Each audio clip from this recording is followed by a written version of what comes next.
All right. Welcome back to the channel. My name is Dre, and this is the Dre Sanchez YouTube channel. As you guys already know, we are doing another stream today. We did American Truck Simulator stream, but y'all know I can't stay away from flying for too long. So we're going to do us a little hop here from Miami International here at Gate Delta 27 in a real world flight that actually takes place, same equipment from Gate D25, but we couldn't get that on the lineup here. Somebody was in it, so we had to get Delta 27 on up to Charlotte for about an hour and 40-minute flight. And let's go ahead and get it in. So without further ado, let's get the plane initialized and get ready to go. Of course, all praise and glory, capital G, capital O, capital D. Big up to my lovely wife, of course. Mad support with my lovely children, and of course you folks on board. So let's make it happen. Let's get on board and get this bad boy going here. So for now, we'll go ahead and silence the tunes. All right, we'll keep the tunes silent for now and get them back on whenever we get ready. I haven't flown out of Miami in some time, so let's see if we can transition out of here pretty smooth. I believe it's one of those that doesn't really have any departures, but I could be wrong. So let's come here. Oh, I don't think this is even something that we use on this one. I forgot. I think this is just for the charts. If I remember correctly, I remember how to load this thing up. I always got to remember. So the first thing, actually, let's come here to this menu and let's do a few different things here. We can't load it up just yet, but we can most certainly get the GPU on. We need passenger bucks. We're going to need the chocks, the fuel truck. We better even be nice if it was we'll put the stairs there just to be on the safe side. Oh, it won't even let us. That's cool because it recognizes we're at a gate. And then we have to do doors to manual. And then we've got to open, I believe it's this person up and this one and that one in order for us to get some things going on. We'll do the passenger load here in a second. But you can hear definitely those doors getting everything together there. There goes the passenger bus. And we got some doors opening back. I'm surprised it doesn't make us open the cargo doors. Let's make sure it doesn't. I don't think it does. Yeah, it doesn't make us open the cargo doors at all. So we'll just, that'll be the standard doors that we open. And now we can come up top and get some power on this thing. Let's see. Go ahead and tie these buses here. And these are going to be the generators. Turn all these on. Those just stay in the position that they are. Let's make sure there's no standby power. Let's actually just shoot up top quick here and get some things crack-a-lacking here. Let's put the no smoking and that to auto here and get our nav light going. And boom, boom, boom. We want to get this EEC on, which is a part of, it's the engine, electric engine control. Helps the pilots be aware of any failures. Let's close that bad boy back down.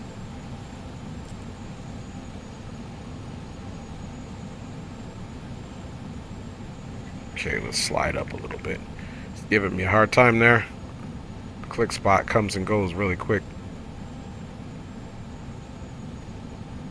It's rather annoying. Let's see if we zoom in on it to give us a better, there we go.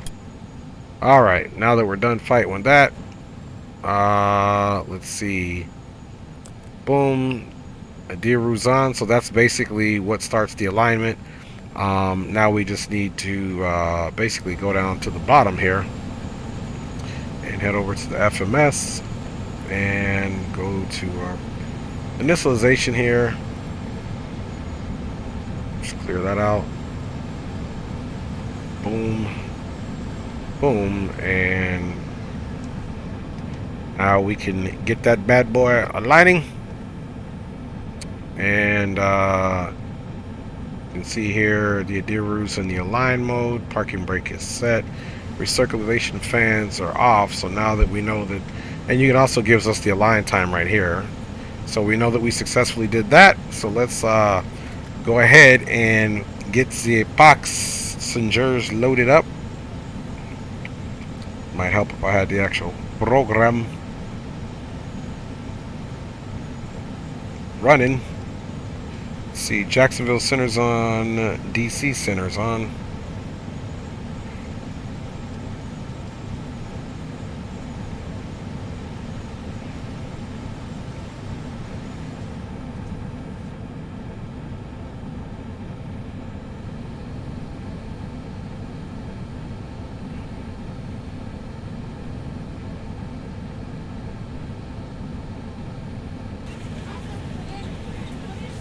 Alright, so we're getting all that aligned up. Let's go ahead and load the aircraft for the journey.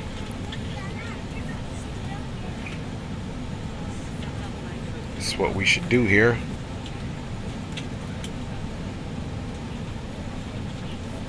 Okay. We are looking at an hour and 40-minute flight on the flying time. 43,626 pounds of fuel. That includes 2,000 extra pounds of fuel going up to flight level 390. Scott has calculated that we can depart on runway 26 left. We will verify that with the weather, of course. Our cargo weight is 22.7. Passengers is 230. Fuel requirement again is 43,600 pounds. With a takeoff weight of 449,400 pounds and a landing weight within normal regs. So let's load this bad boy up. Okay, so we're gonna go ahead and put our packs on here at this time. 230. And so this is in kilograms, which is really not a problem. All we got to do is come to the flight plan and change everything to kilograms to make it easy. That's what I love about SendBrief, and to convert everything. You just regenerate the flight, everything stays the same.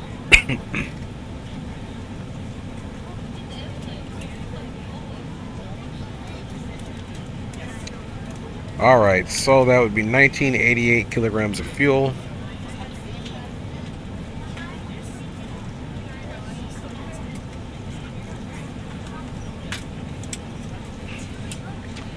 Okay, APU time, let's see, cargo weight in kilograms.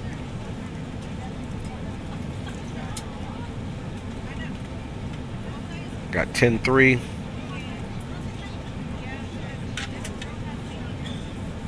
We'll just keep it 10. APU time, we'll do 30. Taxi time, we'll do 30.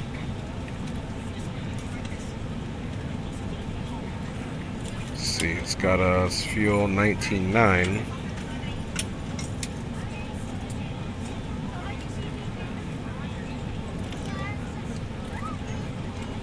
That's total weight. Total fuel, it's already got us up to 22. Flight plan doesn't call for that much. So let's make this taxi time 15 minutes. And let's make this taxi time, or this APU time, 15 minutes. Let's hit enter on that. Well, and the reason why we don't want to be too heavy, that means, let's see, cargo fuel's asking for 19.9. We're at 21.5 kilograms. I still don't like it. Let's do APU time 10 minutes. Taxi time, we'll just say 5 minutes. See what that gets us. Still 21.32 total fuel on board is that. Packs. Yeah, because takeoff fuel.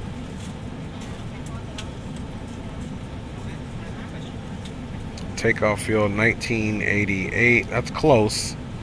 We need 19.9. So let's add 10 minutes here.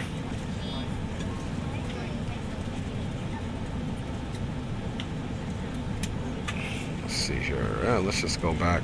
We'll just have the extra fuel. If we land a little rougher, we land a little rougher. Let's just keep it the way it is. And 230. Let's see. Cargo is 10.3 kilograms.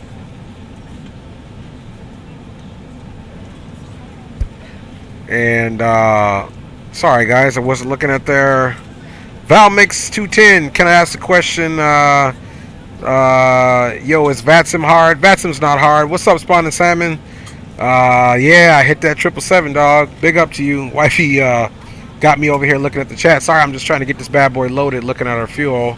So total fuel, it says our takeoff fuel will still be 19,888, which is close enough. So let's just rock with that.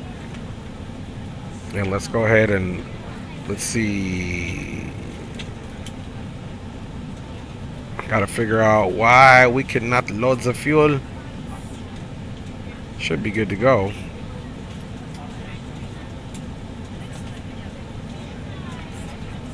Alright, let's see. Doors are open.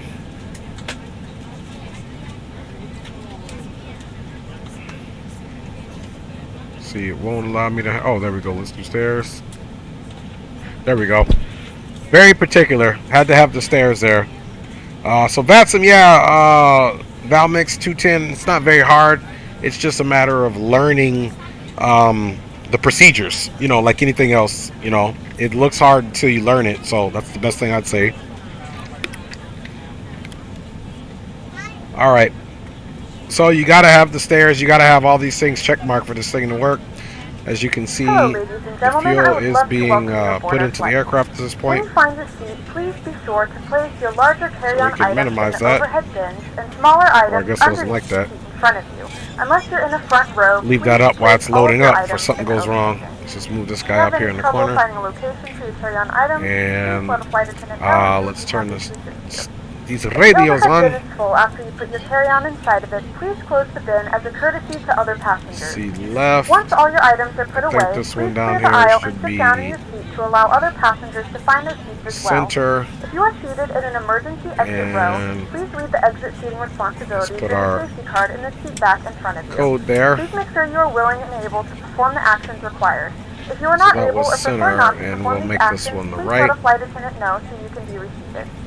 That's where you get that weird number for whatever reason. Text messages if you need to, and let's come back up top. And while this thing is crack-a-lacking, and welcome aboard. Okay, plane is still loading there. Let's go ahead and start getting our flight plan together and check the weather here.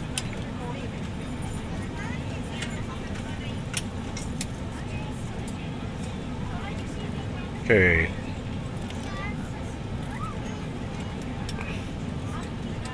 You can see it's calling for 26 left, so let's hope that that's the case here. And our departure, we are departing on the Flamingo 2.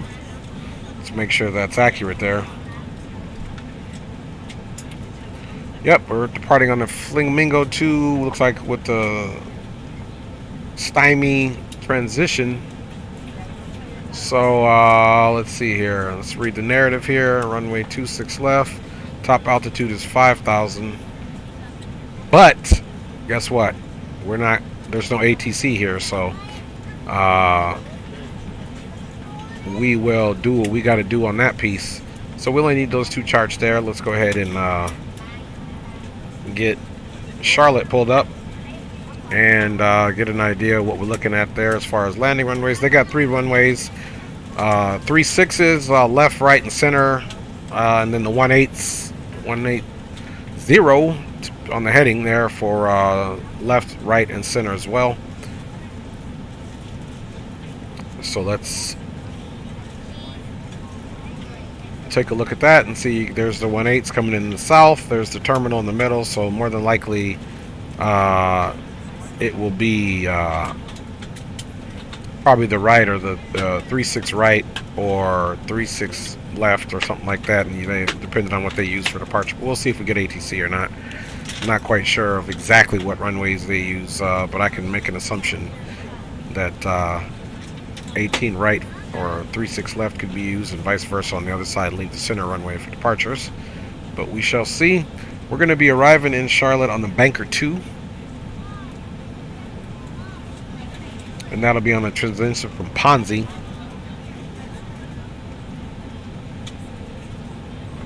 So we'll be coming up from the south and hit Ponzi here and continue our descent according to the restrictions that are on the chart.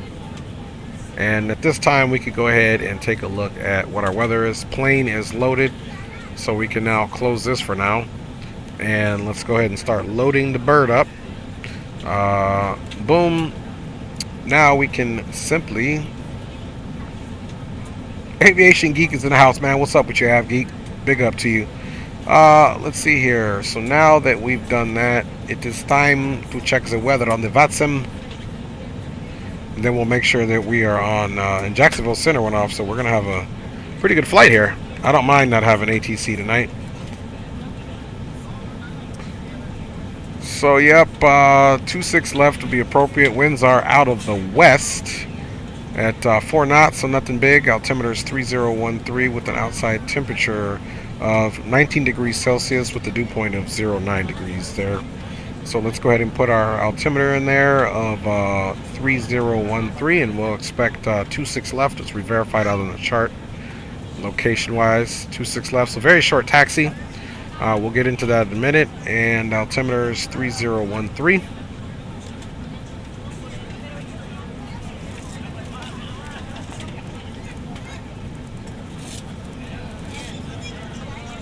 Okay, 3013, and let's see if it does it over here. Okay, perfect. It does it over here.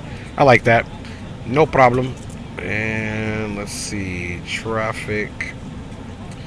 Got terrain on. Can probably turn the terrain off for now.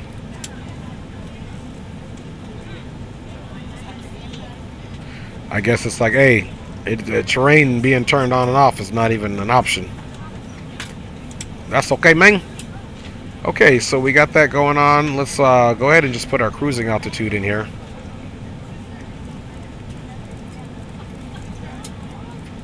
Cruising altitude today will be flight level 390. The real route flies flight level 390, so I decided to mimic that, man. Let's get our flight directors on. And the runway heading upon departure, 26 left, is 272. We are ready to go when you are. Good morning, ladies and gentlemen, and welcome aboard Flight 318 with service to Charlotte. Our flight time will be roughly 1 hour and 39 minutes. Please note the cabin door is now closed. We ask that you make sure that all devices are in airplane mode. Alright, I guess I better not make her a liar. If you have not already, please fasten your seatbelt. She said the cabin door is closed. Okay. Your tray tables and seat backs must be in the full upright and locked position for departure. Cabin crew, secure doors for departure. Okay, we're closing those doors. GPUs can stay on. Let's see. Custom failures. We don't want any custom failures. Real time, real limits. We'll get rid of that. The fuel is in there, 22.3 kilograms of fuel, and we can get these doors off of manual. Boom. And we can take the chocks off for now. So the only thing we got now is the GPU, which is providing the power until we get ready to push back. Parking brake is set, and it's also confirmed down here in our information. Let's also come over here and get our doors checked here to make sure we are in fact compliant with what she said, which we are. And let's come to the lower pedestal and put the flight deck door into the locked position and get some of this going on, some of that goodness going on. Floor lights can be yeah, they can be where they're at, man. Spawn and Salmon, it says Av Geek, hey, what up, what up? Alright guys, so we've got that done. Let's go ahead and start loading the FMC, which we haven't done to this point. Let's get right into the route.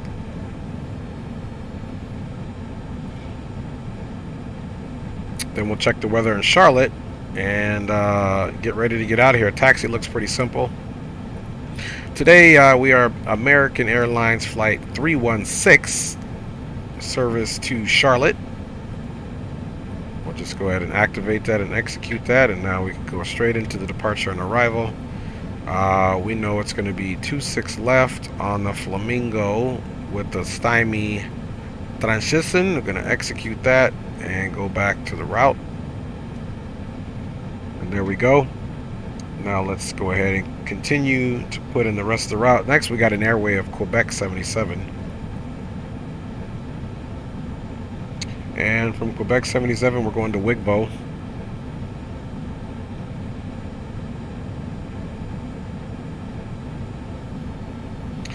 Then from Wigbo, we go right into our arrival of Ponzi and Banker, so let's execute that. Now, the most important thing to do is check out and see what the weather's like in Charlotte so we can anticipate either a northern or southern landing there.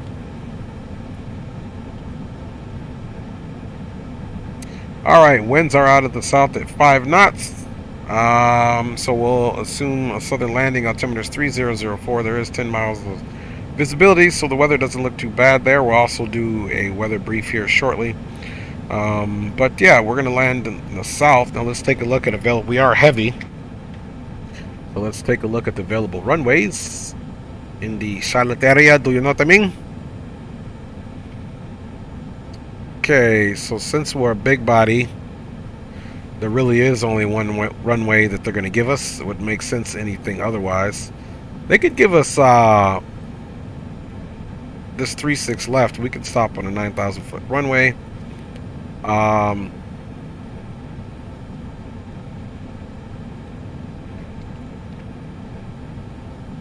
Yeah, I think we'll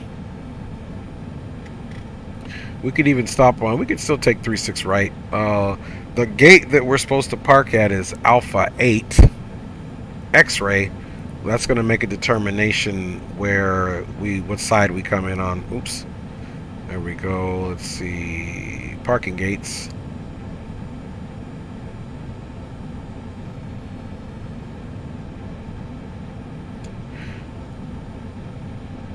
Okay, here's Alpha 8 X-ray. This is actually the gate that we're supposed to use, so it's probably another line coming in here to Alpha 8. This Alpha 8 X-ray will accommodate this aircraft coming in.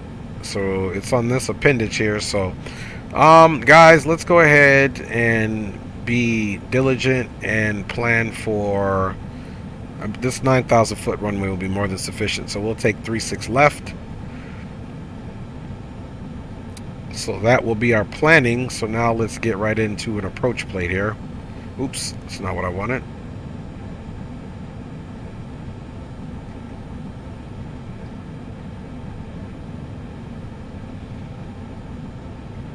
And I said 36 left, but what I really meant, it's a southern landing, so it's going to be 18 right.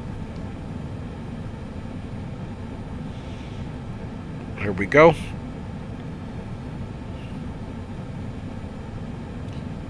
So here it is, 18 right.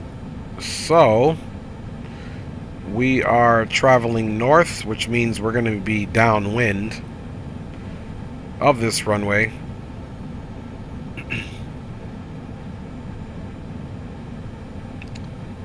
So we'll see what it gives us, because there's the initial approach fix. So let's go read the narrative for our arrival, and as you can see here, it puts us right down away from Jardin. So if it allows us to take it from Jardin, if you can see, landing south, runways 18 left, center and right. After Jardin, final expect vectors of final approach course. So it will put us downwind. So let's remember Jardin, and also come here and look at what we got here for Rudkey. Okay, so let's get right into the arrival here. We are going to be arriving on the Banker 2 with the Ponzi transition, and we said 18 right. And see, there's Rudkey and Woven. There's Rudkey and there's Woven. So let's naturally take Rudkey as the initial approach fix and go from there. So again, it's going to be a downwind, and it'll be a right downwind because the pattern looks like we'll have us coming into the right. Okay, initial ref. Let's go ahead and request some information here. Our fuel reserve tonight, or I should say today, since we're flying in the daytime here, is calculated to be final reserves is 6,451 kilograms. So we'll lowball it and put 5 here. Just something simple.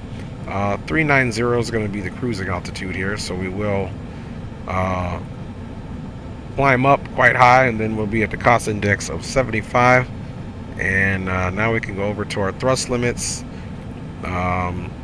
Here's our outside temperature. We'll do just regular takeoff, nothing derated or anything like that. Runway here in Miami, 26 left, should be fairly long. It's a 10,000 foot runway. So, looking at our choices here, I believe flaps 5 would be just fine. Let's look at the speeds.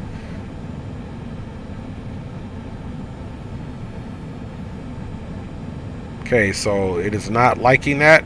So what that's telling us is we need to make the next selection of 15, probably due to our weight. So let's clear that. And B speeds are unavailable. Let's see, reference speeds on. Let's try this again. Let's try flap 5 again to see what we get. Okay, don't worry, I remember you got to do the CG first, I think. So we'll request that, and then you're going to request the takeoff data's been requested. V speeds are on, so let's see.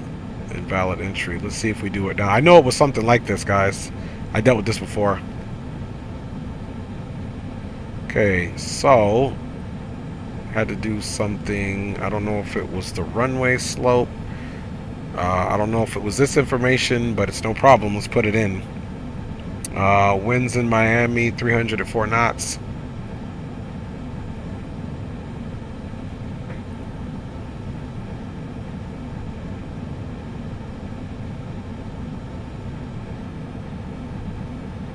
Runway wind, headwinding of 4. And the runway slope, if it really wants it, elevation 9 and elevation 9, so the runway slope is 0.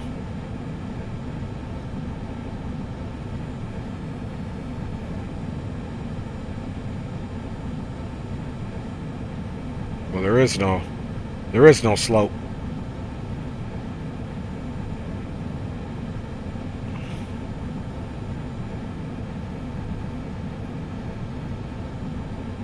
Let's see here. Index 0. Okay, let's go back. Thrust, flaps. It was something simple too. Let's go back to the initial ref. Let's see.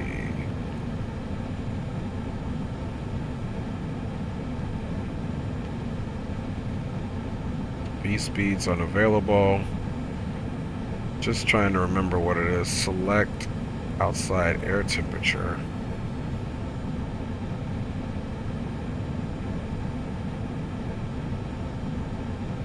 All right. Carter says, hey, plugins, do you mind posting the link to the 777-200LR? Well, I don't really have a link. I get it. It's from the org store. You got to go to the X-Plane org store and pick it up. But if I happen to be able to get the link in the air, I'll definitely hook it up for you. Now, let me remember what the deal was here with this, because it is definitely something we had to do before. Let's see, perf. Let's see, all that was good. Performance initialization, we already requested that. Thrust limit. Boom, V speeds unavailable. Let's go to the takeoff.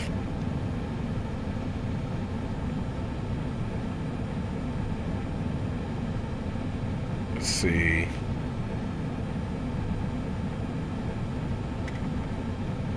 Let me check something out here really quick.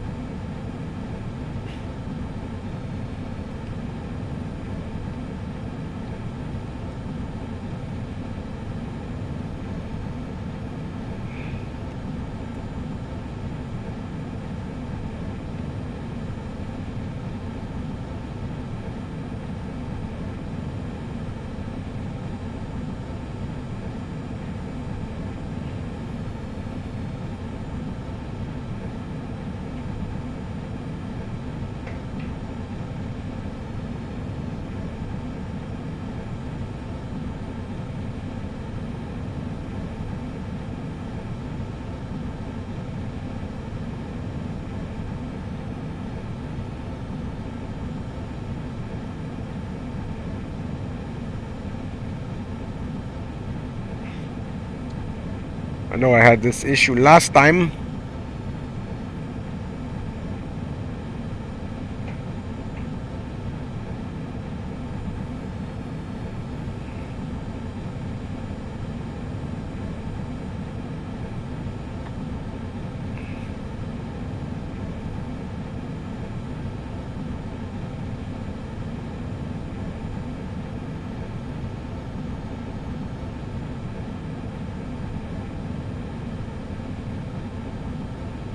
Alright, so here's what I'm gonna do, y'all. I am gonna just take a look at something here really quick. Let's have a little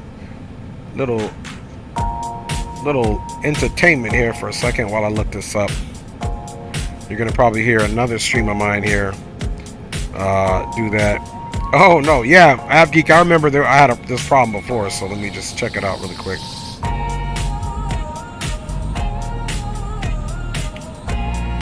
Let us see. It's when you go to your old channel and look at your own flights.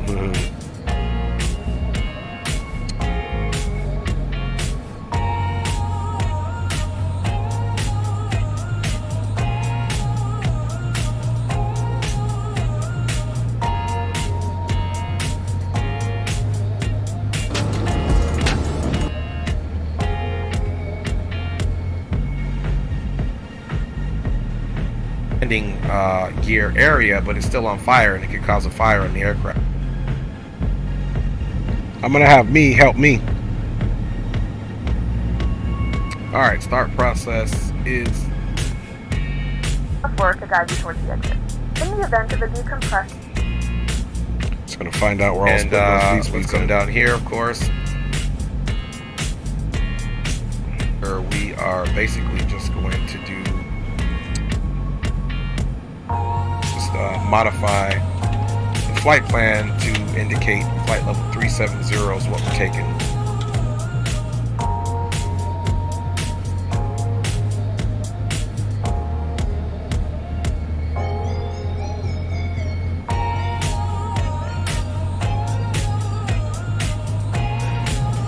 And that should be it. So we'll amend our flight plan for 370.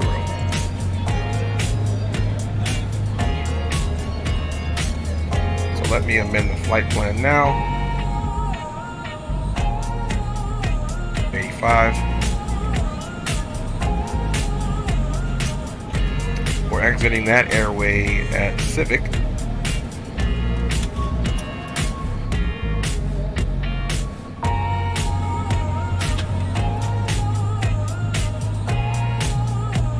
Execute that. Let's go check our legs.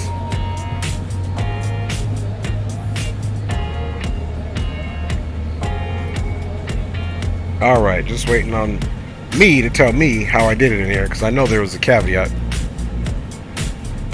Alright, let's go to our reference here. Let's request the information. Okay, we did that. Reserves, usually it's about 6,000 kilograms. Let's check the reserves, of course. And that could be it if the reserves is out of tolerance there. In this case, it's 7. But we're going to put 6 for any miscalculations. And we're doing 390. With the cost index of 75. Let's see. Unable cruise altitude. Okay, so that's just telling me that at this cost index we're not going to be able to do that. Let's try to amend it by doing flight level 370. And that should be it. So we'll amend our flight plan for 370.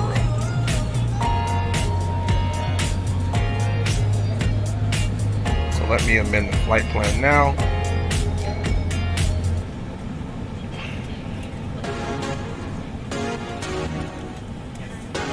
And actually, we'll just wait. If ATC comes on, then we'll just let them know that we had to amend our flight level there. Outside temperature 24 degrees Celsius. We're not doing anything D-rated. We will be taking off flaps 5. Usually that would tell you if that wasn't okay. And V rotation is at 139, so we're good there. Alright, so it didn't have a problem doing that. So let's check something here. Let's see, let's go reference speeds off. Let's do flaps 5. V speeds unavailable. So it doesn't like something. Let's see. Wait. Request. Let's do a request again here. So something's going on with our planning here. So let's go and it must not like the altitude that we're given here. So let's maybe come back here and go 37. Let's even do 350. And let's see, because we already did request that. Let's see, thrust limit. We shouldn't have to do anything there. We're doing a standard. V speed still unavailable. Let's see, is it the outside temperature that's killing us here?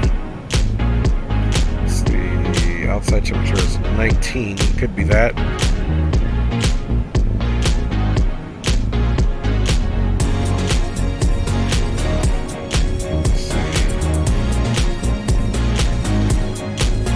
Let's see if it gives us that now.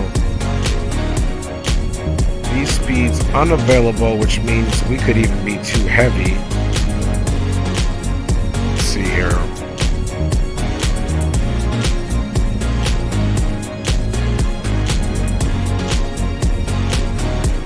Let's see, performance.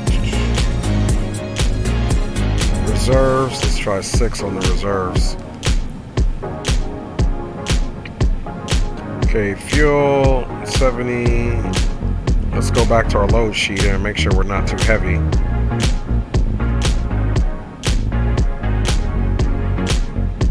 See, I wish there was a center of gravity. Let's see, total weight 193,026. I don't understand how we would be too heavy though.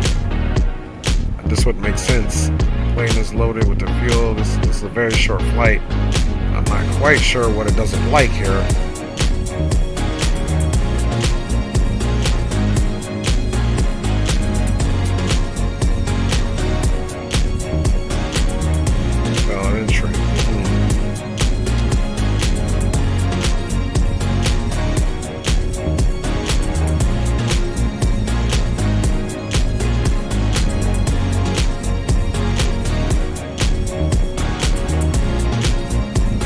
Like that.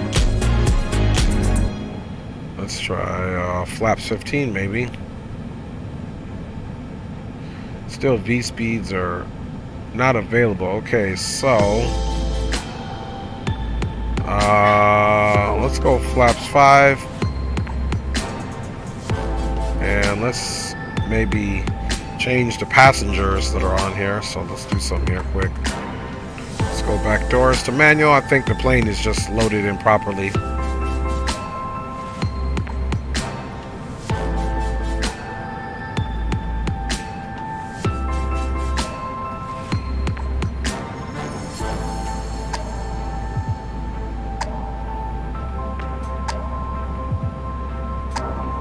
Let's go with like 190 passengers.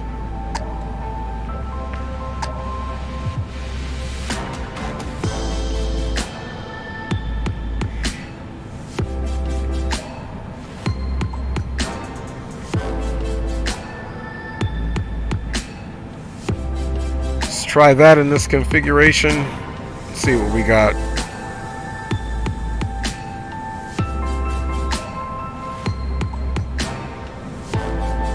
Okay, we'll let it load again.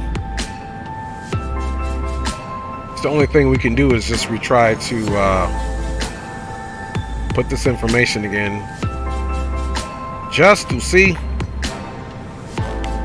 That'd be the only thing, is maybe something was not configured right. Maybe in the passenger seating and all that. I couldn't imagine why this thing wouldn't fit 200 something, but we're going to figure out what it is.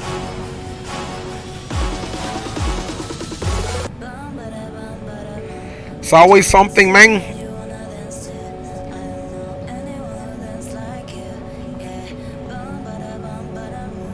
That's right. Aviation Geek says if you don't have an issue, it ain't simming. You got that right.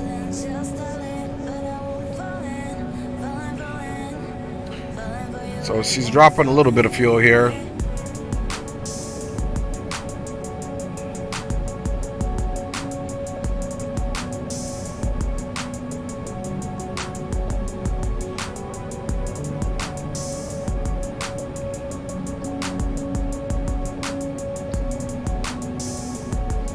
At 14, gonna go all the way up to 21.5 on the fuel. We're down about 40 passengers, so that should make a difference. So could be something to do with the center of gravity.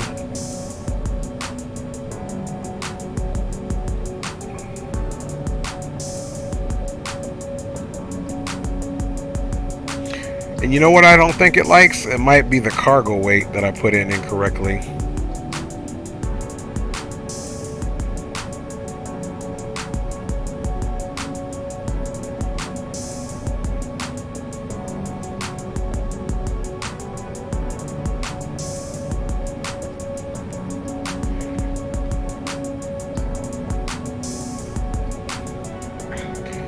Payload is 28,000 kilograms. 28,600. 28,600.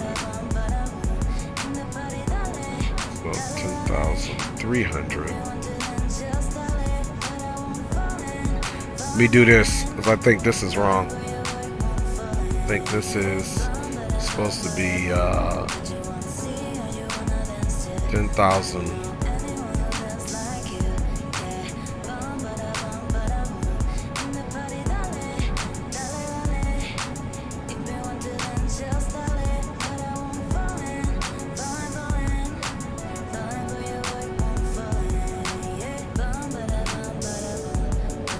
Yeah, because takeoff weight, I'm pretty sure that's what it was. Let's also change passengers and see. Let's go up to 220. Enter that. Okay, 10,300 kilograms of fuel. I mean, of 1,300 kilograms. Boom. Okay. Let's load that and see if the V speeds will make sense.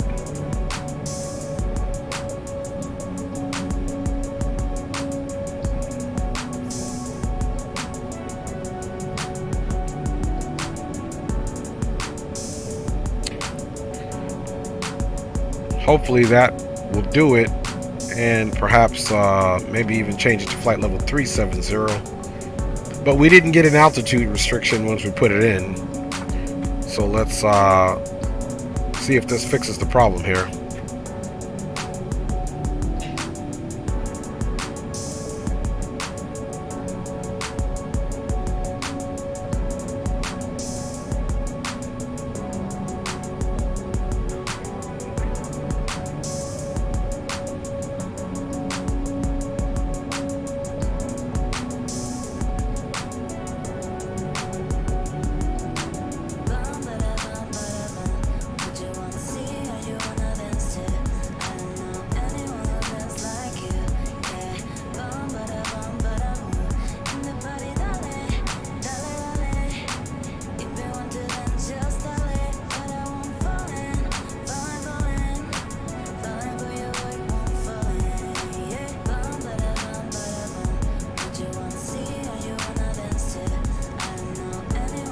Alright, let me check you guys out in the chat, man.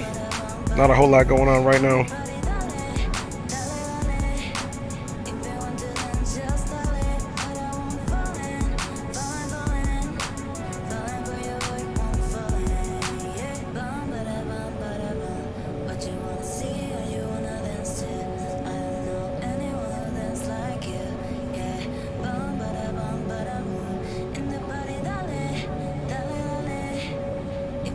Okay, plane is saying it's loaded now, so let's come over here. Okay, now it's saying it's sufficient fuel, but that's okay. We gotta go back to the index here and go to our initial perf. Let's go back to our originally filed 390. Let's just try it all over again. Reserve 6. Let's request the information now that it's all different. So we did that. Requested. Thrust limit.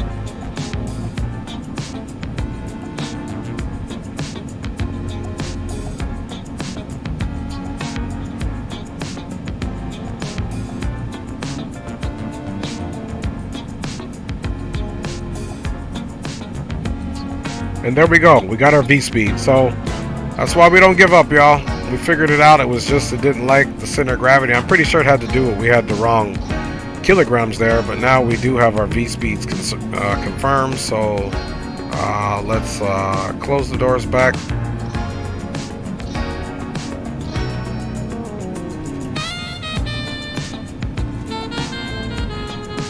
Okay, boom, boom, boom. Plane is loaded. It likes everything. That's a good V speed and rotate. We have that going on now. Now we need to go to our legs page. Get rid of any discontinuities. Let's see, Ponzi. That's our transition point. I'm gonna execute that and go back down here. And then there's vectors and then red key. So we can just come back here to finish the flight plan.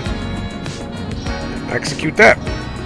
So we've got a copacetic flight plan. Initial ref is good. There's our V speeds, and we are good to go. All right. Music can come back off now that we got that figured out. So on this Aviation Geeks, I'm going to be tired tomorrow. I've been trying to sleep since 4 p.m., but my brain won't shut down, man. Man, you ain't never lie, Aviation Geek. I hear you on that one, G. Okay, let's go ahead and take a look at the actual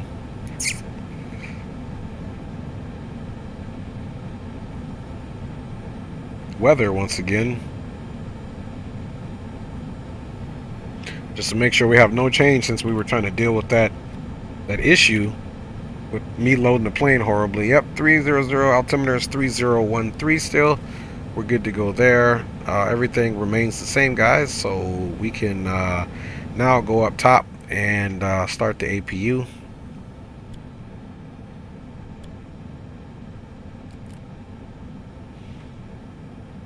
So we'll get that bad boy started, and let's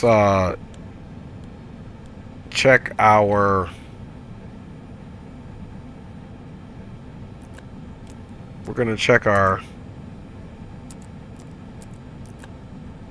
doggone let's see, isolation, bleed air. Put those on the auto. We need to come down here and actually check on, okay, APU is running. We need to come down here and check on our fuel to see if we have fuel in the center tanks. Center tanks have 0 fuel, so we already have the appropriate fuel tanks on. We don't need any crossfeed. Let's also get our electrics, hydraulics on to the auto position. We have our generators that are going to come on automatically once we get the aircraft started. So let's now take a look up top and see what else we can get going here. Let's put our logo on and get our beacon going on right now, guys. Pressurization is going to go to auto. We don't need to arm the fuel jettison. We don't want to do any of that. We do, however, need to go all the way up to the top. And let's see, secondary, we can get rid of that. Power now. We need to go all the way up to the top and just make sure that the cargo temperatures are at least bulk low, aft low. We might get a warning on those in flight that the cargo hold is not copacetic. Cargo fire, we'll arm that. Let's see, air conditioning, we'll get all this on once we get the bird on. Let's see if we can just, we'll keep those recirculation fans off to after start, guys. And up top, I think we're doing good. We got our EEC armed. We have the let's see if there's any emergency lights to arm. We'll get the auto start procedure going on here, so we'll turn that on and let us get rid of the ground power. and be done with this interface that always finds a way to give me some problems, man. Okay, we need to double verify. Let's see. So we're going to be transmitting on this guy here, and let's put the frequency in that we need when there's no ATC.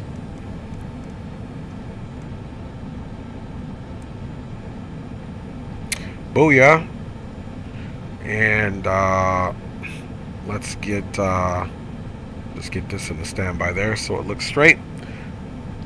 But we don't have anything monitoring that. We're just going to be on the one frequency there for now. Flight deck door is locked and sealed.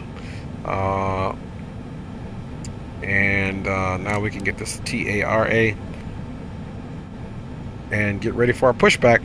Let's take a look at our taxi here really quick, guys. We're going to get pushed back and come out, and we can basically taxi, let's say November 11, Mike 11 for our departure out on the Flamingo 1.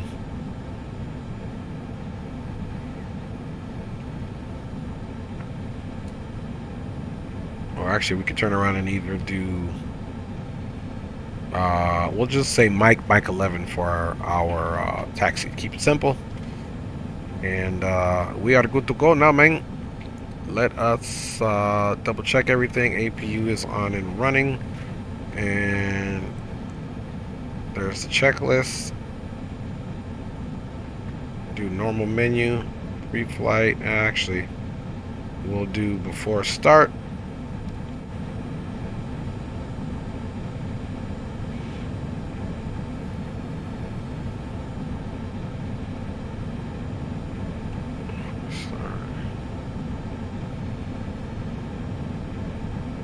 Clearance before start. Hydraulic panel is set. CDU is all set up, which it is. Boom. Okay, trims is what we need to check, so let's get the trims going. We need 575 on the trims.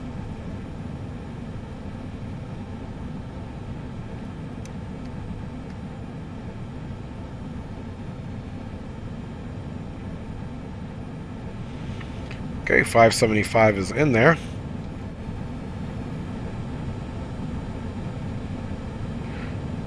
Normal procedure, engine start, secondary engines display, engine start call, start ignition selector, fuel control switch to run.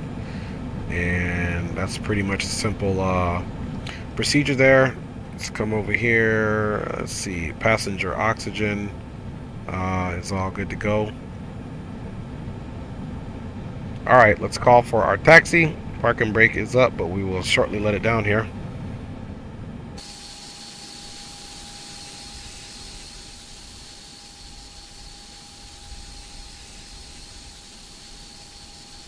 Sending push cart now.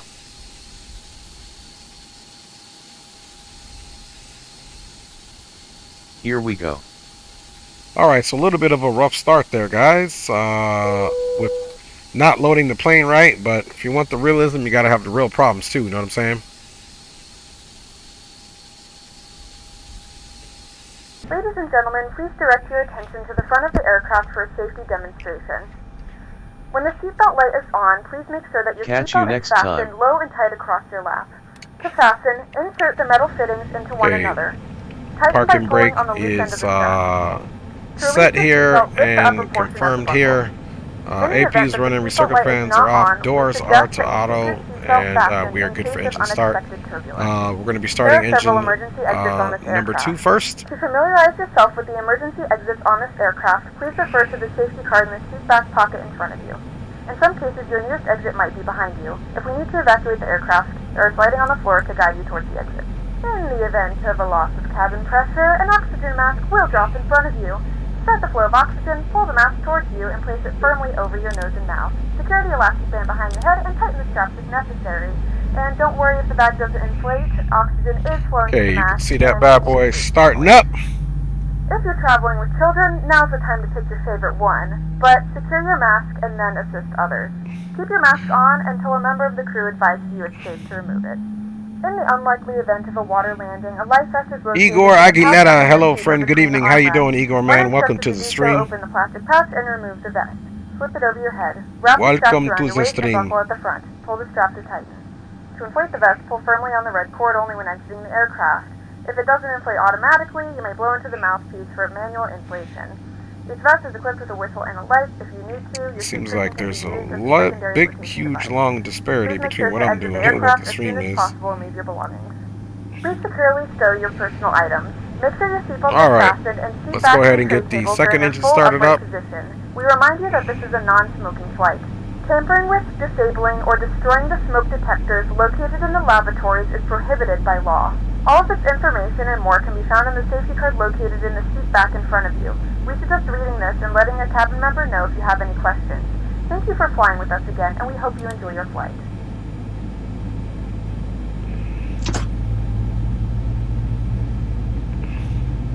Alright, let's get our auto brake to RTO.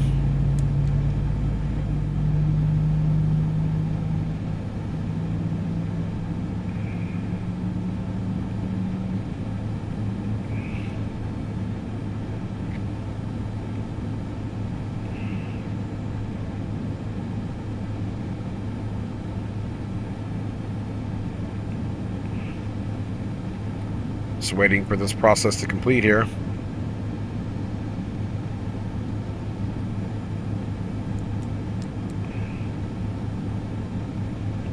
LNAV and VNAV activated. Flight level 390 is in, heading is 272 for the departure runway. And we can look at some flap speeds here. We are departing flaps 5 today, so 245 is the safety speed. And we'll go right up to 230.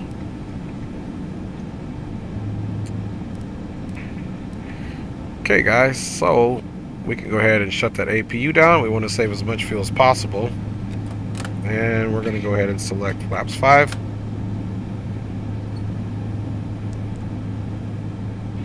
Flight controls, let me make sure you guys got the flight controls up for you.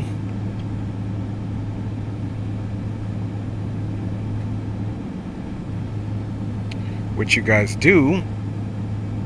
I'm watching my stream, and for whatever reason, I do see that it is grossly the latency or the difference between me actually doing something and it actually showing it to you guys is a big difference there. I'm gonna have to figure out why that is. Okay. Miami traffic quarter 3140 heavy departing runway 27 Miami. All right. Okay, nonetheless, we'll get to it. We'll figure all that later. Okay, we got generators already tied. Now we need to come up and worry about the packs here. So let's get the packs going. Get all the trim air in, which is the air that keeps the different zones equal. Let's get temperatures basically to the auto position. Not to mention, let's get those recirc fans and ensure that they are on. Everything is armed here. Passenger oxygen should definitely be on for pressurization.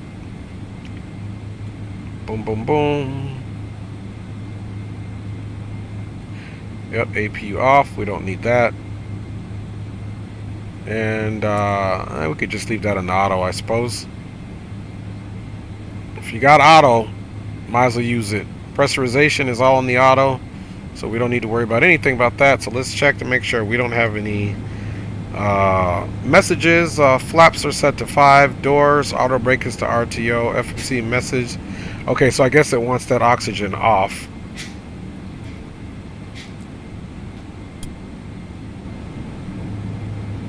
Okay, and not on intercept heading. That's fine. We will be though. Alright guys, so we're doing Mike 11. Let's go ahead and transmit this here.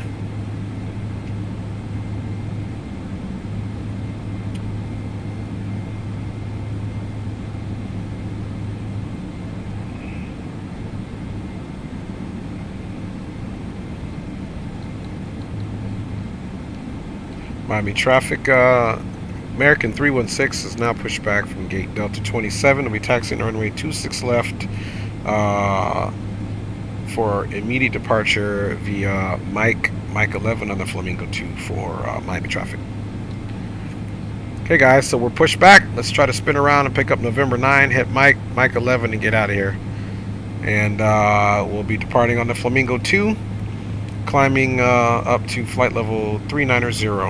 Or it's actually the Flamingo 1. I'm just making stuff up here. Okay, flight controls check here. Full up, full down, aileron left, aileron right, rudder left, and tap the brakes. Okay, let's go with runway turnouts on and taxi on. And let's see, we can basically, it's like the safer bet's to clear off to the right.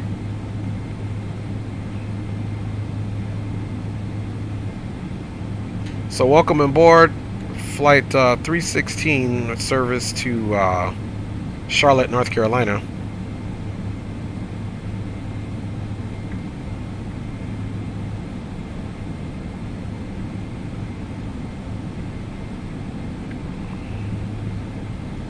Let's check for any cross traffic.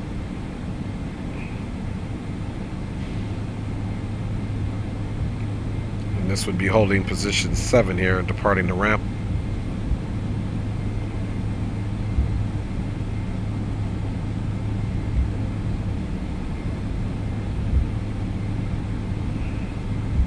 So here's November 9, that's cool, and we'll just take this to the right, Mike 11. Flaps are set to 5, takeoff speeds are confirmed with the V-rotate, I believe, of 129. V1 is 126.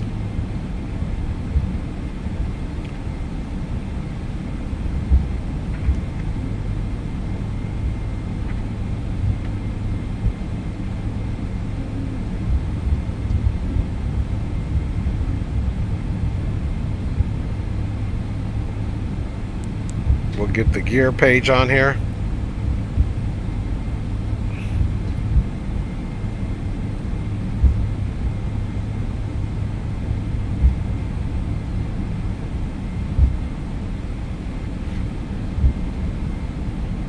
Feel like I'm sitting a little high here. Right here is cool.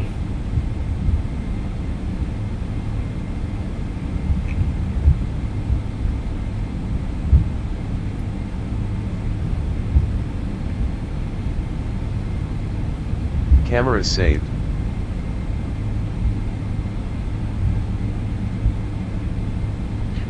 Alright, rolling right along here. Mike 11 will be the absolute next turn there. That'll be the base of the runway. You can see it here. Again, trims are set. V rotation is 129 after a V1 of 126. We'll get our auto throttles armed and we'll get her in the sky. Flaps 5 retract at the greatest speed is 245 knots. Check you guys out here, Ming. I seriously can't believe how delayed my stream is from what I'm actually doing.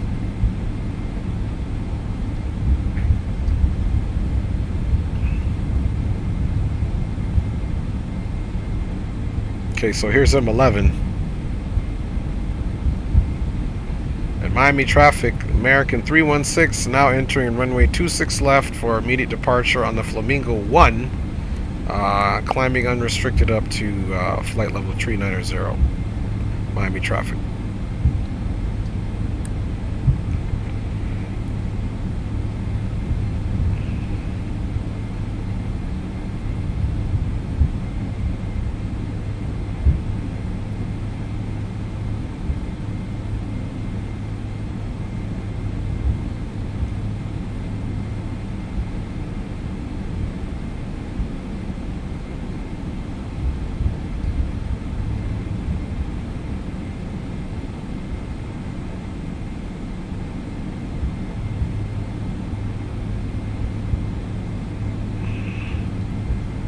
Okay guys, chronometer started, auto throttles are on.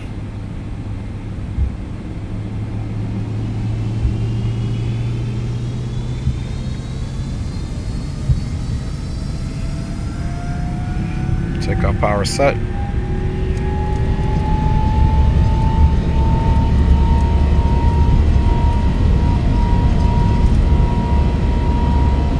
Airspeed's alive, 80 knots.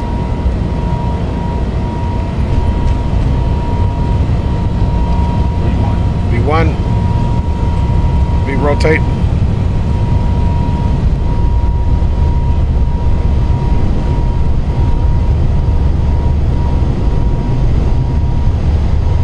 Positive rate.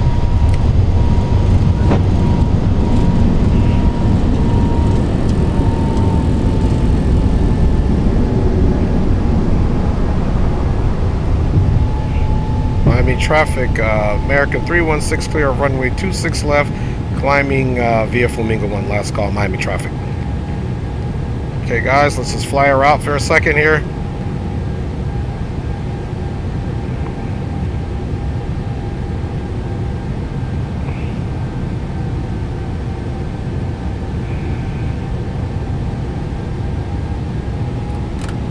Stage your flaps up.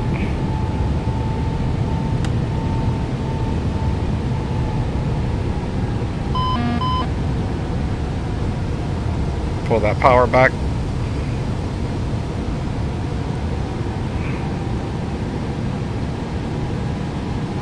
All right.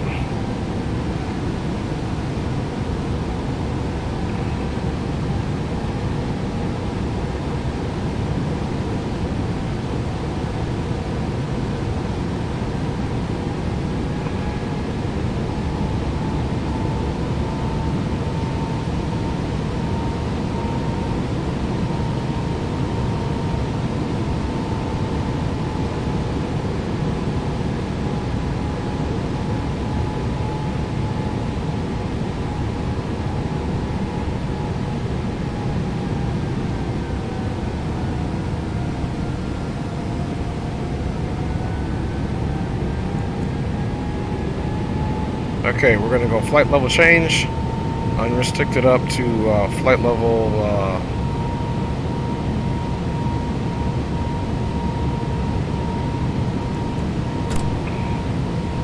390. Autopilot is engaged.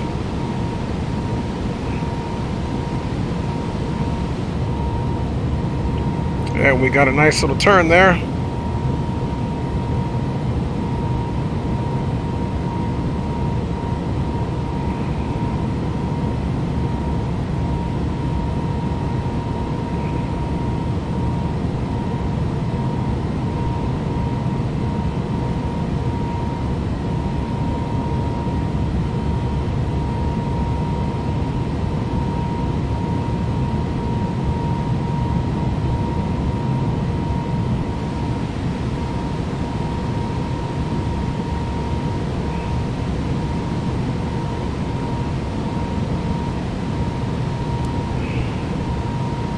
Gear is up. RTO is back in the off position. Flaps are up and clean. Landing lights and runway turn lights are on. We can go ahead and turn the taxi light off. Taxi light is off. Ladies and gentlemen, we have now We are passed approaching 10,000 feet here. Now turn on your larger portable electronic devices. This is also a reminder to please keep your seatbelt fastened while you're seated and do not congregate in the galleys or near the lavatory. This aircraft is equipped with onboard Wi-Fi. If you wish to connect to the Wi-Fi, you'll be directed to a page to pay a small fee for internet access. We do offer complimentary in-flight TV thanks to our partners. Connect to the Wi-Fi and you'll be able to access our wide range of free live TV and paid movies library. It's like some Everglades type situations down there.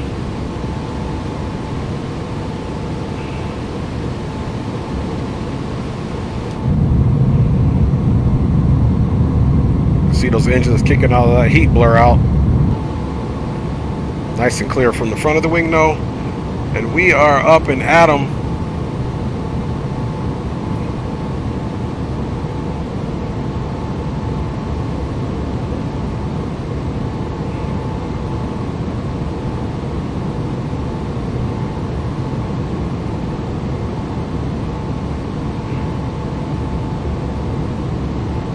Aviation Geek says, nice takeoff and departure. Hey, appreciate you, Aviation Geek, man. You know, we do what we gotta do, baby.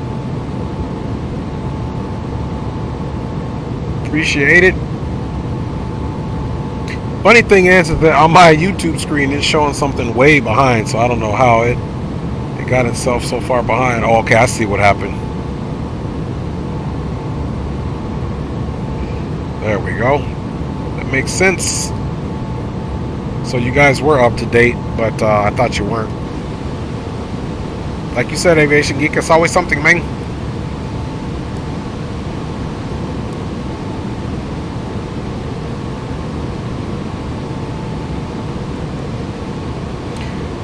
Okay, got our traffic on here. You see, we got some traffic coming here. Looks like on the other side here, about 1,000 feet below us. Let's see if we can spot traffic out there.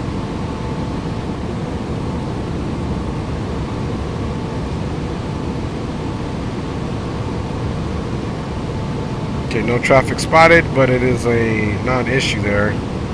They're traveling opposite direction, 2,000 feet below us. Looks like they're descending down, so that is good, guys.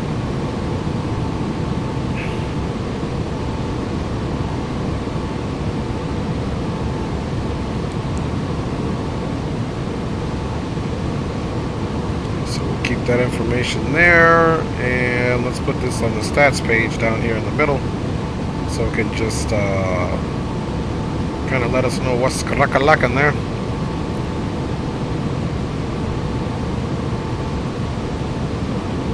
Okay, we'll be looking for our next milestone, which is flight level 180. Let's finish this checklist here.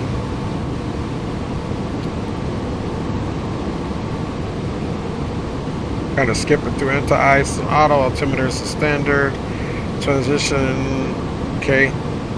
Seatbelts are to auto. We're getting ready to pass the transition here shortly. Auto, we'll leave it in the auto position, of course. All landing lights are off and confirmed.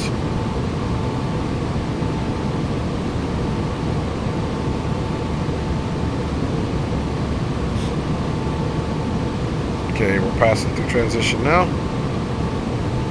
Standard has been selected for both sides.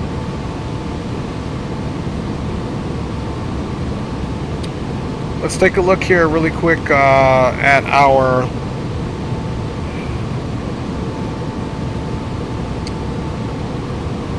see if we're still on the departure here. You can see we are, so we'll leave that up there for a brief moment, but we definitely can get rid of these charts here. What I want to check now is the approach plate, and decision height's 944.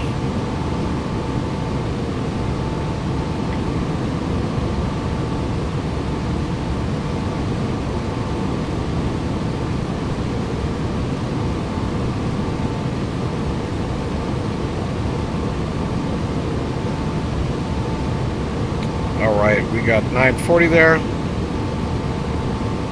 And actually, I'd rather make that decision height higher than lower, so we'll put it for 950.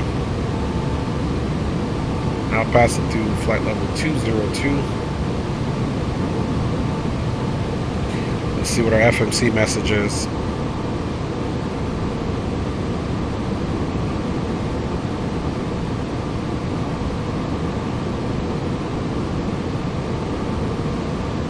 Yeah, we're fine. We're still calculating on this climb 6,400 pounds in Charlotte, so we'll be fine there. This will come up, and we calculated for about 6 there anyway, so.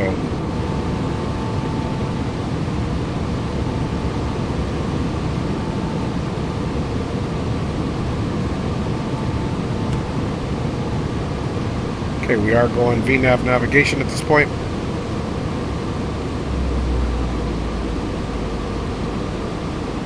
We're going to pitch down slightly to pick up some speed.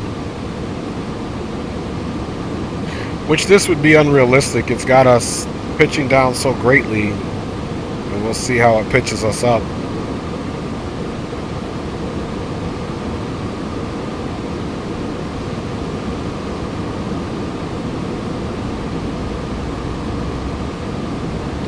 Okay, so it brought us into a little bit of a descent. So next time, the better thing for me to do is to look at what our target speed should have been right now, which is 306.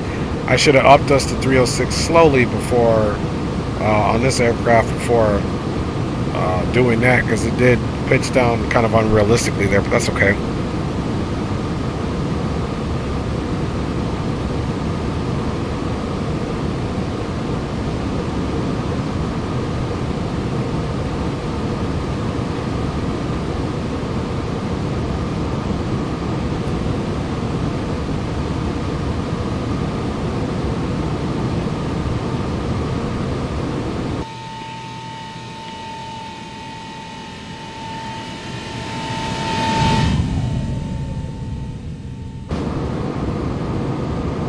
Alright, continuing our climb on our way to Charlotte, North Carolina, guys.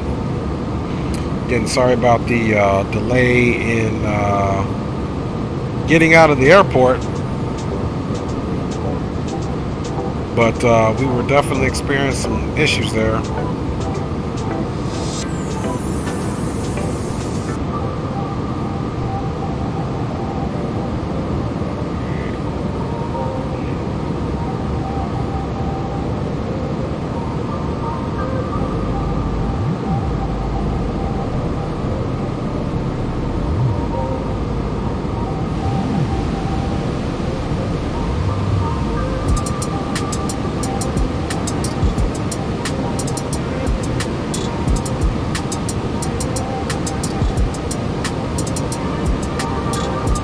So again, once we get into Charlotte, our parking impinges is right here. So if we are coming down runway 18 right, we got to come down here. So whatever we do, we get back on whiskey, potentially utilize the taxiway. Either way, we got a bridge to contend with.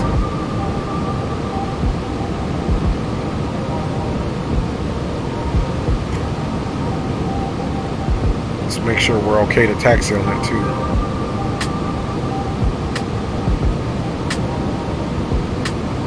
See if there's any taxi notes.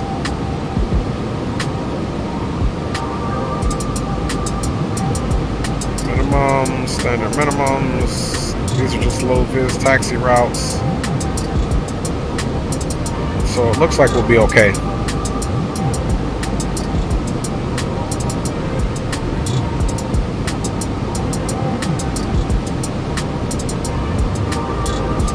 So weather briefing is that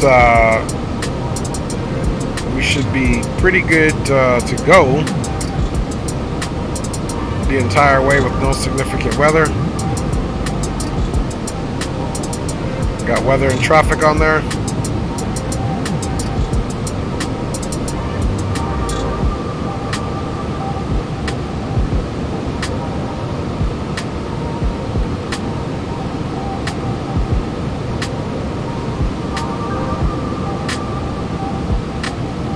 Okay guys, we are climbing nicely.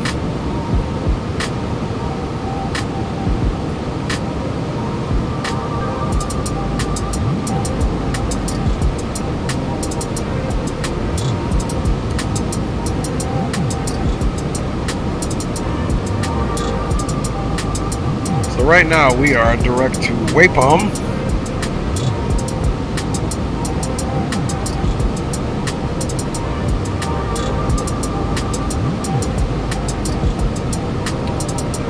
So Wapom will be pretty much between we're north of West Palm Beach and just a little south of Fort Pierce and Vero Beach.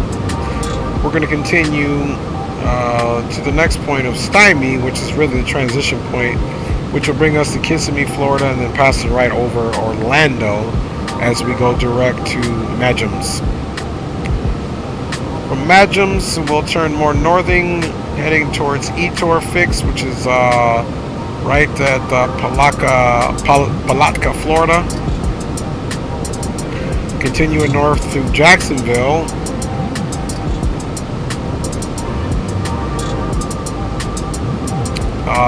And eventually after Jacksonville, we'll be crossing into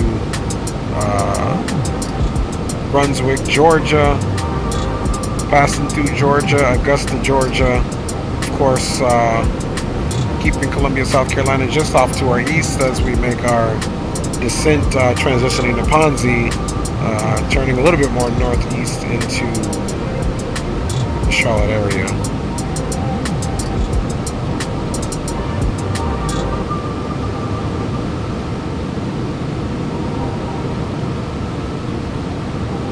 Okay, passed to flight level 300.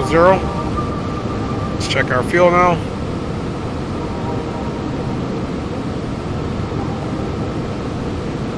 So look at that, even better. Now calculating at 8.1.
Not much farther to go to our top of climb, folks.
Alright, we are almost at our cruising altitude of flight level 390.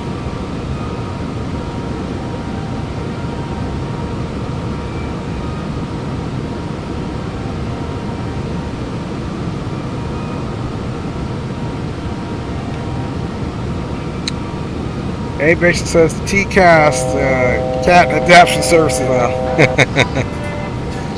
You crazy, man? Anyway, big up to everybody. Thanks for riding along here on this flight from Miami. Got my lovely wife on board. I'm going to be eating in a second, baby. I'm going to be coming to the galley to get me something to eat. So it is a pleasure to be flying with you guys here tonight on this American Airlines Flight 316 service from Miami to Charlotte. 220 souls on board.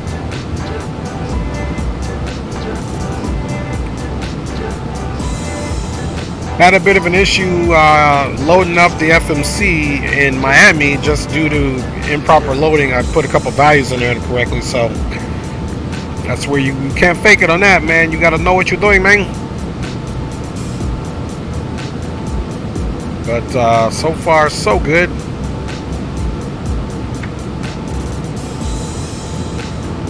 Okay, we have reached our cruising altitude, which is funny, even before our top of climb, we're already here. And that's because we climbed on our own at first. So look, we still got more than enough fuel to hit to our alternate. So the low fuel was just a miscalculation, probably based on the takeoff computer reconfiguring itself. So once we get past this, hopefully it'll give us our top of descent, but we've got a ways to go. We're only 21 minutes into the flight. And flying time is an hour and 40 minutes, so we've got about an hour and 19 minutes to go.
He gonna be coming to the galley to get a back rub.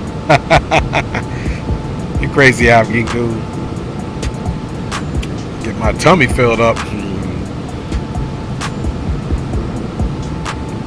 Alright, so we do have a ways to go, guys. Again, we did explain the route.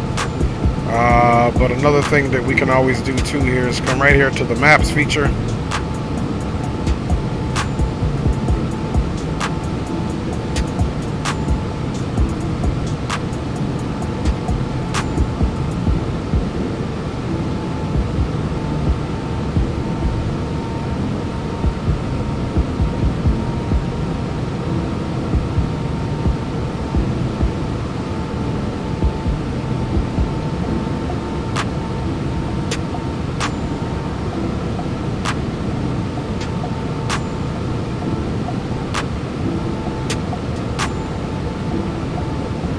So there's Kissimmee that we talked about there. There's Kissimmee, Florida that we talked about. Then we're going to be going, keeping Orlando to our right. It's what we doing, man.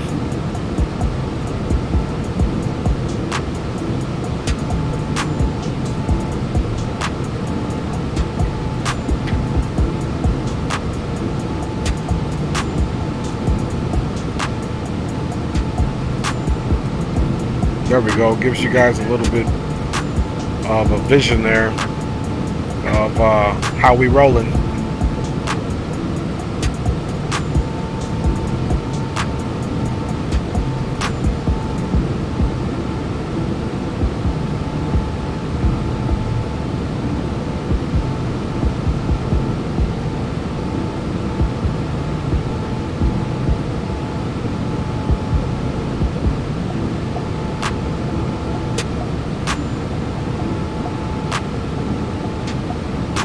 Charlotte right there.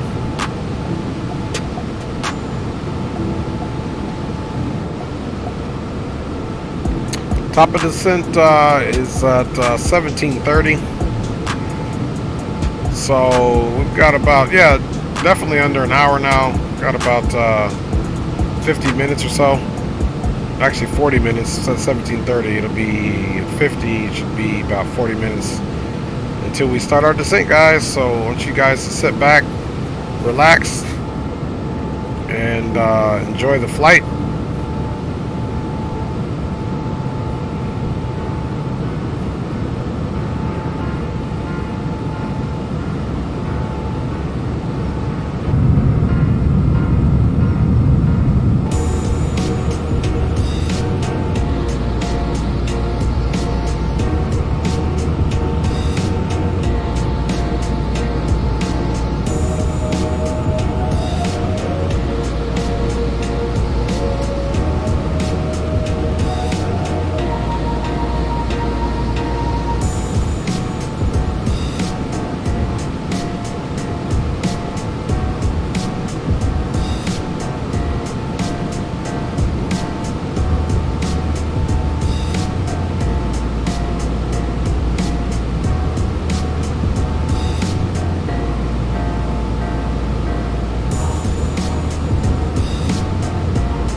Alright, y'all.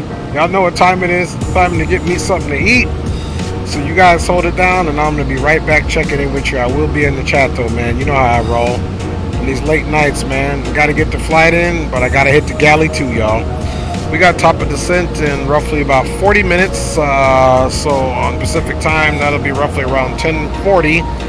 On the East Coast, that'll obviously be about 1:40 in the morning there. It's about to be 1 o'clock there, so about 40 minutes on the hour is when we'll start our descent, guys. Sit back, relax, and enjoy this flight from Miami International to Charlotte Douglas.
All right, I am back in action. What were you thinking? Stop spending. Oh, appreciate you, Aviation Geek. Not but I'm here. You can rest now. Nice, Aviation Geek, man. I had Popeyes.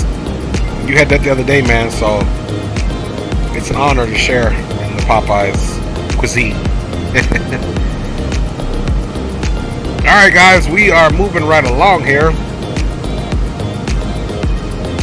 And you can see we're basically in Georgia now. We are a little bit northwest of Jacksonville as we continue our journey.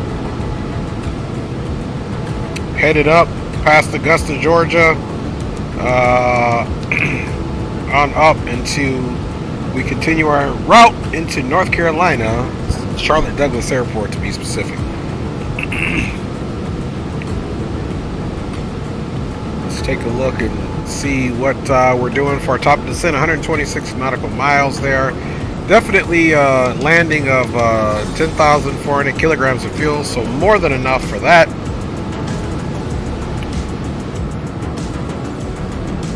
Take a look out of that old rusty dusty window there, and let me check the meter one more time in the Charlotte area there.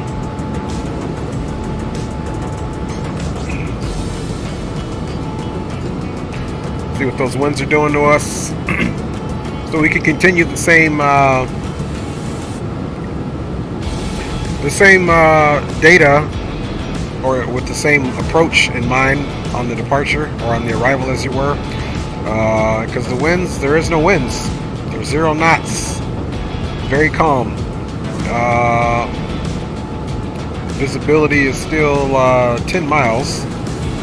And altimeter is 3004, so we'll plug that in there shortly. So not much further to go for our top of descent here on this American Airlines Flight 316 full service from Miami International to Charlotte Douglas.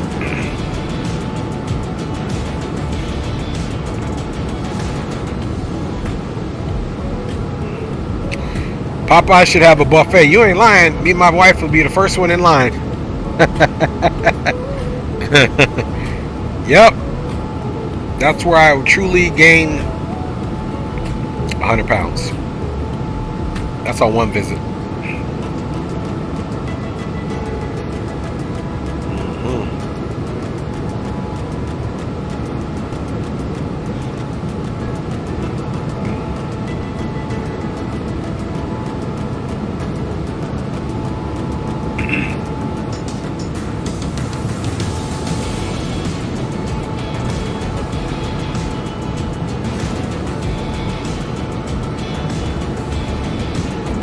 So it doesn't appear we have any ATC.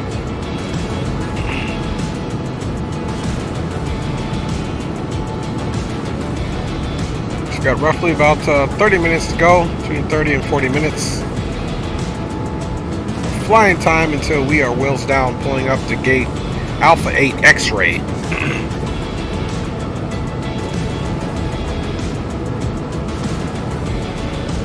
Should have the passengers on time there, even with the slight delay that we had.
Excuse me.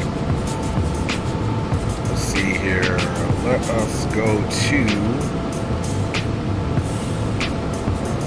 let's check our VNAV. profile.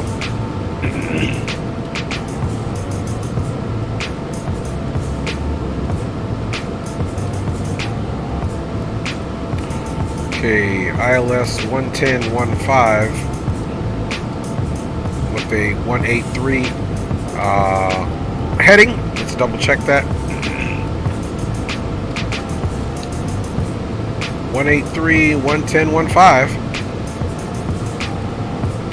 183 heading, so that does match up with the chart as far as our final approach information there. And we just want to double check it in the FMC and the navigation radio page, just to ensure that it matches up with our chart.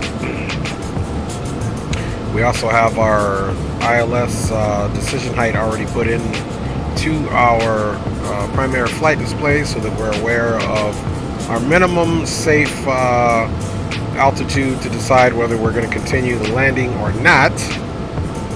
So that's around 944 feet. We have ours set to 950 to be on the safe side. But we will be cognizant that it is 944 on the approach. As we get ready to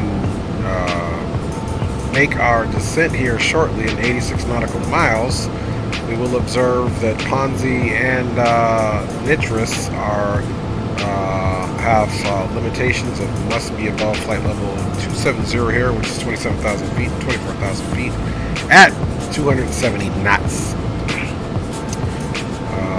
As we continue our descent there, making our way to Surdet at 17,000 above, and Bankers that definitely won't be that, because we won't be at flight level 220 hopefully. Let's check and see what our old Rusty Dusty's got us at. Yeah, it's got us above 17, but Chicking has still got us at 299er.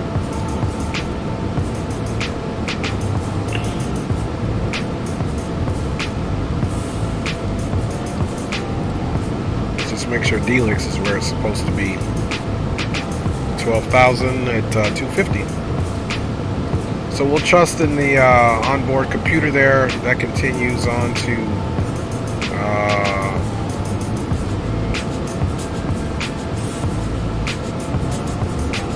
stack up. So it'll be Delix to stack up, DOSB, Air, 12,000, and as you can see here, once we get to Delix at 12,000, we will be descending down, of course, here based off of the initial approach fix altitude, which would be red key at 7,000 or above. So after we get done with Delix, we will continue a descent down to 7,000 feet. We'll stay at 7,000 feet until we hit red key or decide to manually descend ourselves down to 6,000 or something of that sort. So as far as we're concerned now, in the FMC, we want to go ahead and put 12,000. That'll be our lowest descent altitude since we are on the VNAV. You can see in our multifunction display there, the top of descent symbology has shown it's availed itself.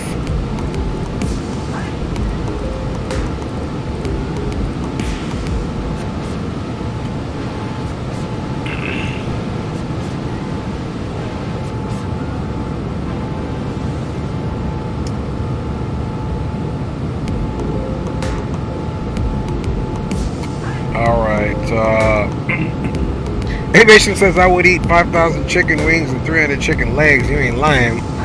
And he put this as a test for Nightbot. Nightbot thinks she didn't get me. Nightbot was asleep at the wheel, basically. Alright, so let's see what type of arrival we have into the Charlotte area.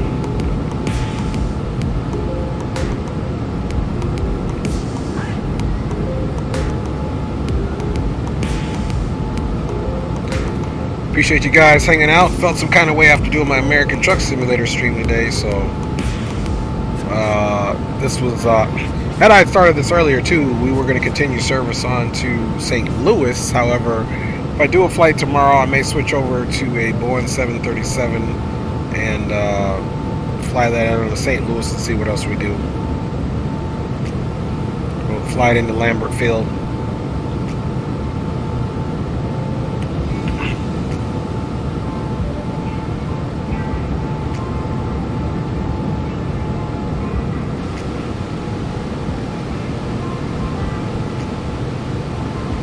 Now just under 60 miles.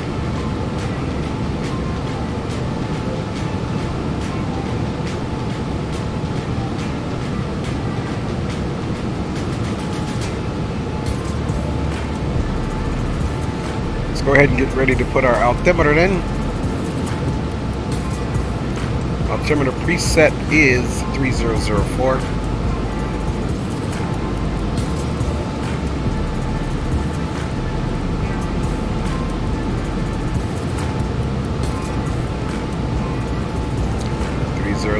Is in there, and there's our top of descent just south of Ponce, which is our transition onto our arrival. St. Louis, you try and fly the 737 in between the arches. Hey, right, why you doing a barrel roll through, right? Aviation geek.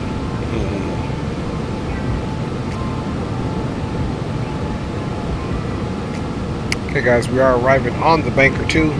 We have reviewed our arrival altitudes and restrictions. The FMC is consistent with that, so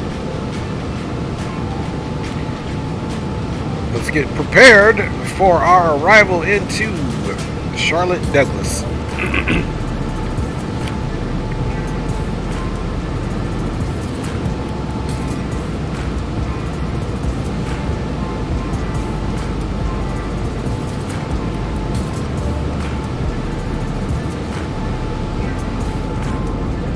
40 nautical miles to go, y'all.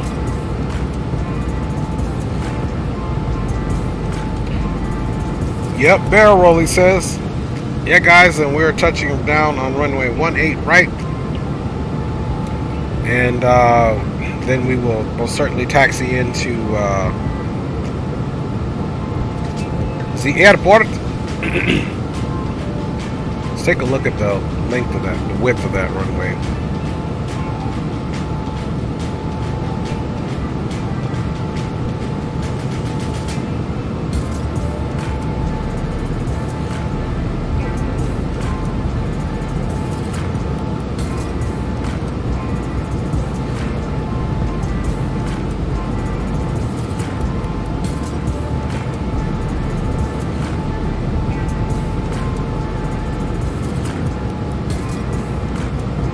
Look like pretty much the standard same size and width, so that's good.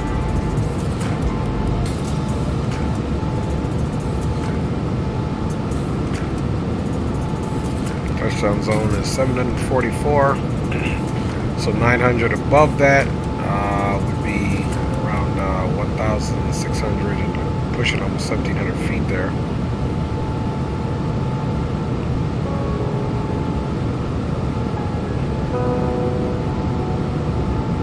Nice little step down, 7, 6, 5, 4, 3, 2, 1.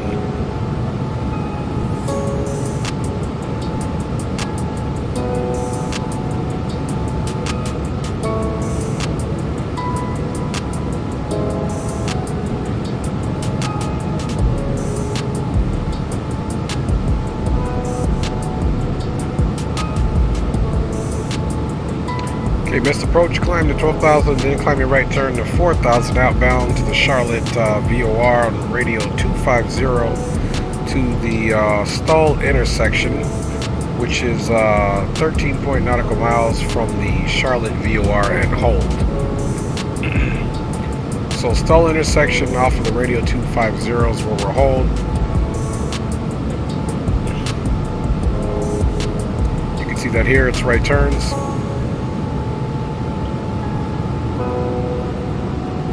Looks like it would be a parallel entry, so it eventually come straight past the hold point.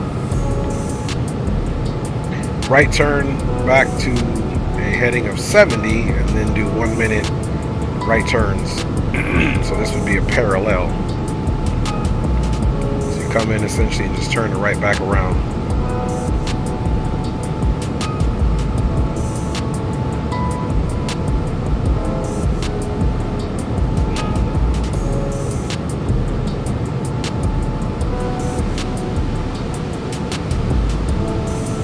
$20 miles to go to top of the descent, guys.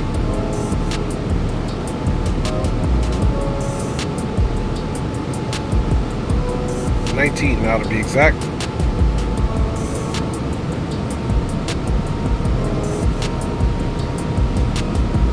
And with a runway of 9,000 feet, bringing this big body in, this heavy.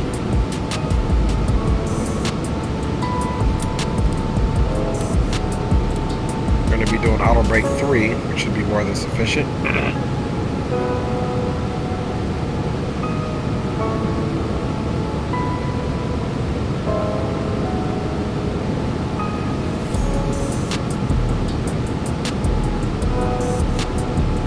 And maybe we'll do auto brake 4.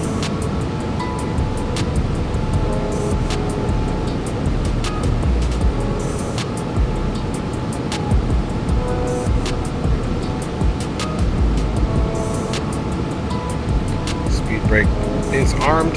Auto brake 4.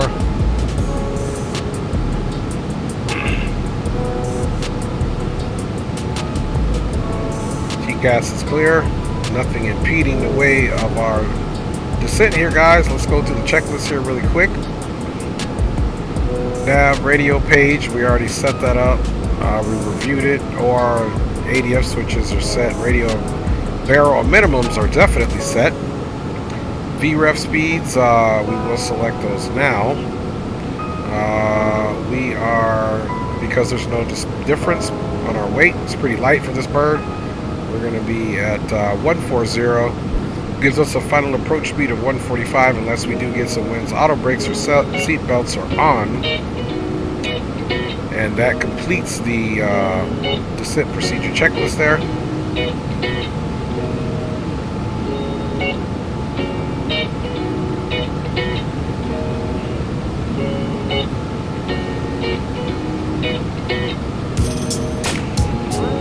Again there we chose for 950 for the decision height.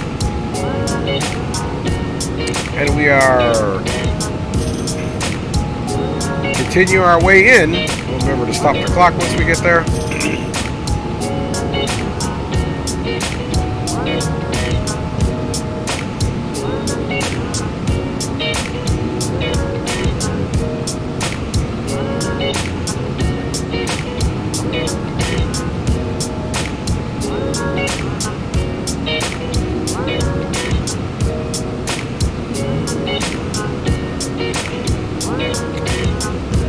Charlotte traffic, American 316 is a 777-200 Lima Romeo. Just vacated flight level 390, descending via the Banker 2, expecting full stop runway 18 right, Charlotte traffic.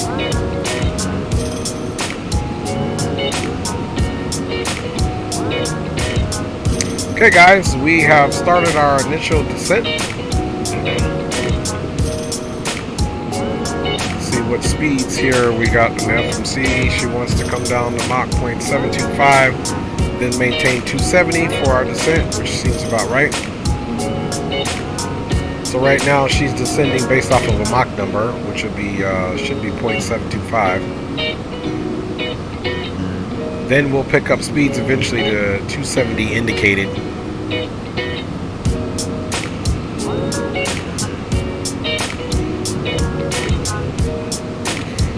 Final approach course is in.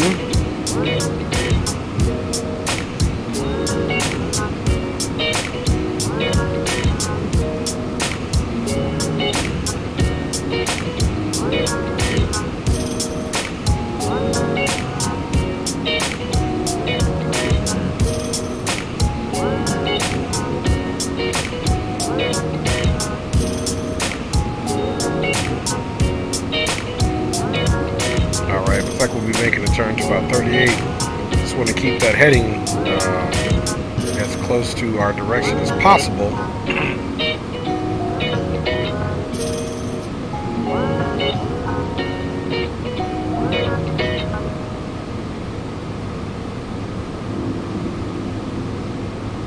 Again, the goal is to land 18 right and hopefully get Whiskey 4. And get Whiskey 4, come straight across, take that bridge. Maybe come here and continue on Sierra, and we could take Sierra Echo 15 into the ramp here to Alpha 8 X-ray is the plan.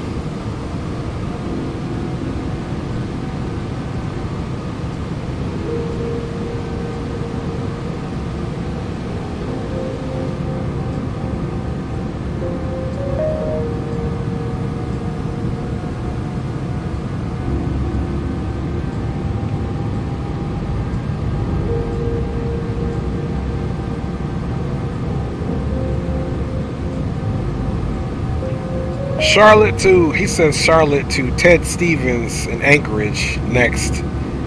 Only if you're flying and I'm riding, Aviation Geek. That's the only way, man. I got to be riding with you, man. You be the pilot in charge. I'm going to be in the back sleeping.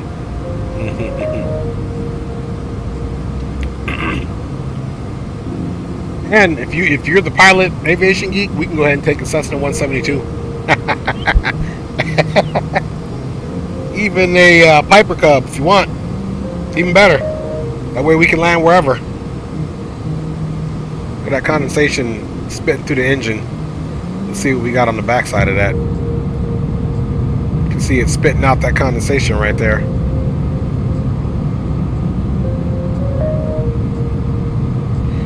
Alright, enough of that. Let's get back in and stay present with our descent.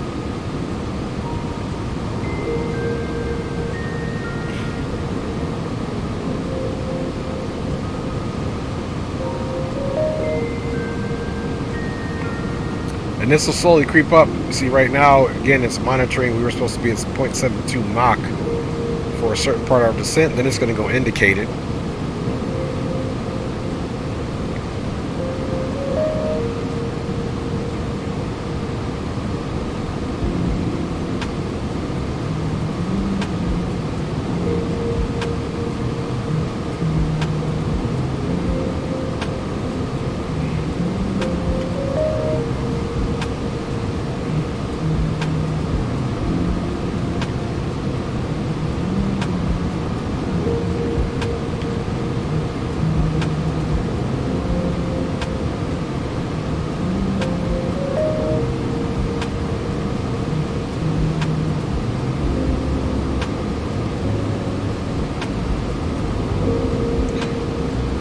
Take a stunt plane, that way you can't sleep. Unless I sleep during your stunts.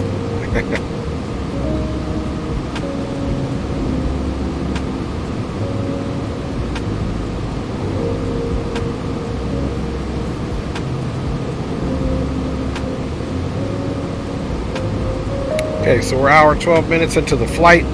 Total flying time is an hour and 40 minutes, so you can see we are definitely reeling it in, guys.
Same thing, just getting a little check there. Everything is winds are calm. Altimeter's 3004 still. Still 10 static miles of visibility. Broken clouds at 2,500.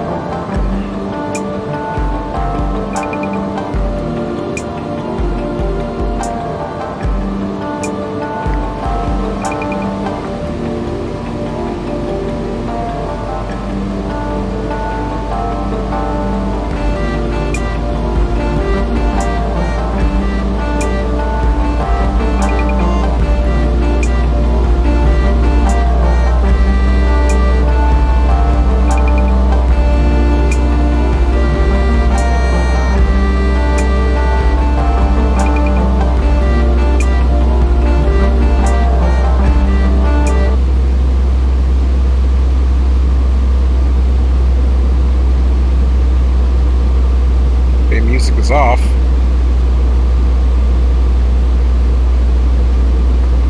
Okay, it's free and clear. And you can hear those big engines spooling up and down. Bad boys, so no joke, man.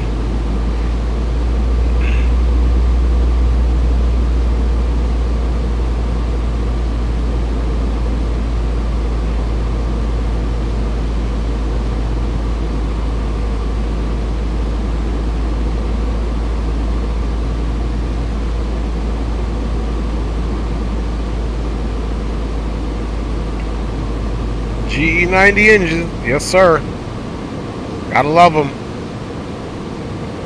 Charlotte traffic, American 316 descending via the Banker 2, crossing Banker Fix at this time at flight level 208, descending 12,000 on the arrival. Expecting full stop runway 18 right. We'll call right downwind, right base, right final. Charlotte traffic.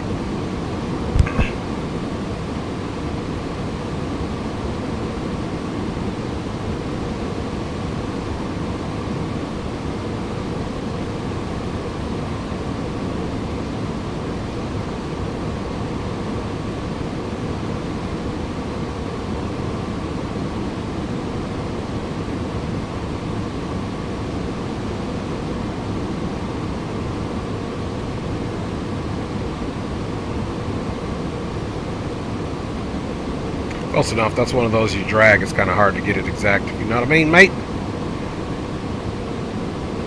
Alright, so there's Delix. That's where we were supposed to most certainly be at 12,000. See, here we are passing debit, right on schedule here. And Delix is 12,250. Then from there, we'll be turning to a heading of 003 northbound, which puts us downwind of runway 18 right. And we will go ahead and descend down to 7,000 for Jordan, so that we can make our turn, or decide to descend to 6,000 for the next waypoint. We are at 18.5. Let's go ahead and take the altimeters and put them into the anticipated 3005. That's one off, or 3004 rather. Let's see here. What we got here. Seat belts are on. Speed brakes are on. Auto brake 4. Runway distance is 9,000 feet. Runway distance is 9,000 feet even. It is going to be a dry runway. We are anticipating vacating the runway. Whiskey 4, Whiskey 3, hopefully Whiskey 4. Save a little gas. Jump right on the Sierra. Take Sierra. We're going to cross runways 18 center / 36 center on Sierra. Continue taxi on to. Technically, we could just come straight here and take Foxtrot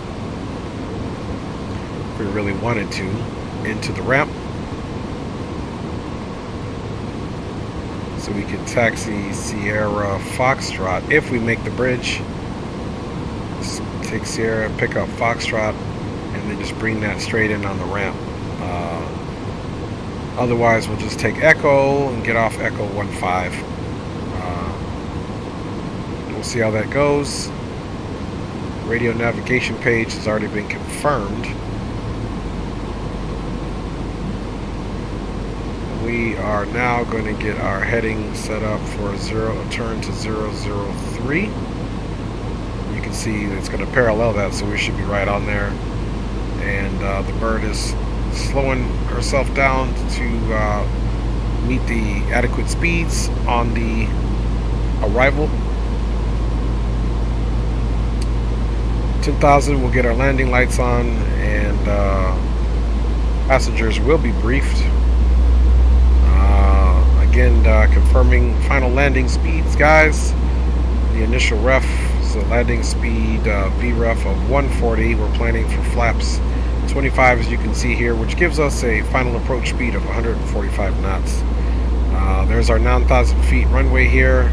Again, we've already confirmed the ILS and the final heading in our FMC.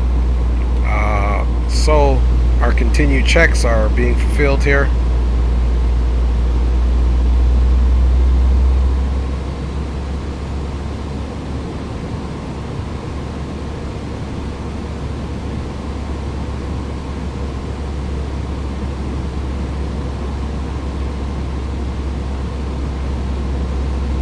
Okay, passing to 14,400 now. Continuing the arrival here.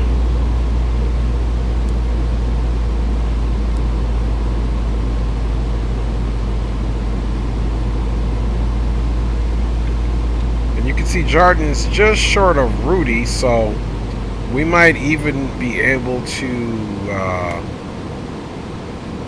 descend down to 6,000. Let's see, Emers 6,000. We'll see what we can get here. We'll see what we can get on a decent descent. I don't want to turn in too close. At least at Nella. Nella is where we get the Maltese cross. There at Nella. Nella is 6,000. So let's do 6,000. That way we can take full advantage of us.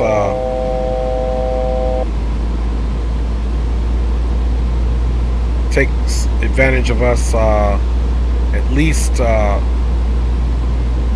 give us plenty of time to establish.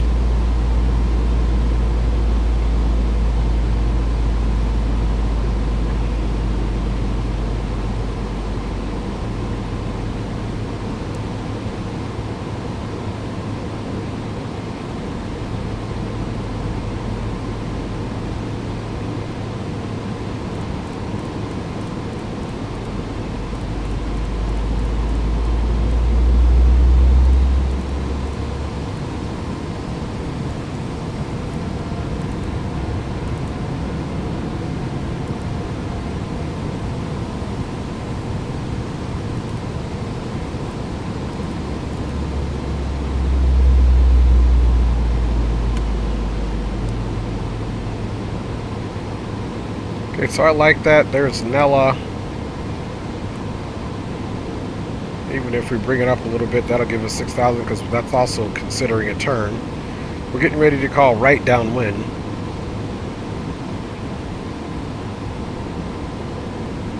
Charlotte traffic, American 316 is now turning right downwind direct to Dosby, completing the last few fixes on the Banker 2 arrival, and then we'll continue right downwind, turning base at Nella on the ILS approach for runway 18 right for stop, Charlotte.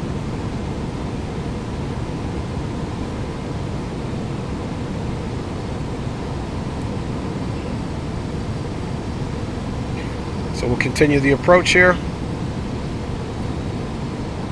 Okay, we are at 10,900, 10,500. Landing lights will come on.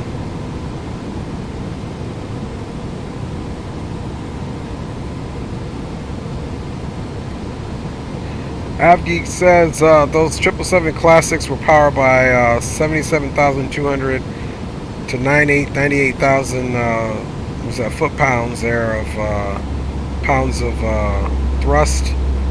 And Pratt & Whitney PW4000 or Rolls-Royce Trent 800, that's right.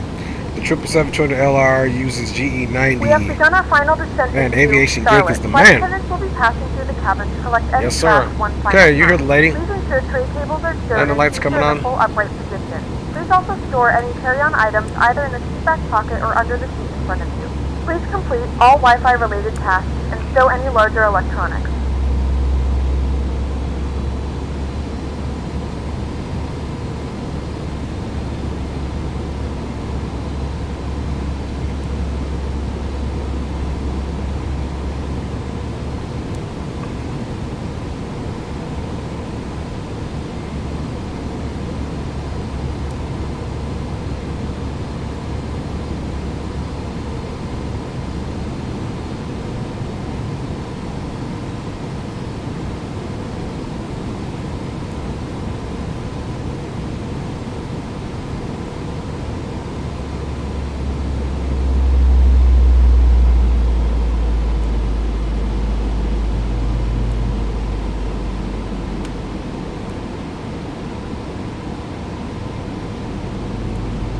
About 700 there. There's a little bit of stuttering there. I don't know what that was about.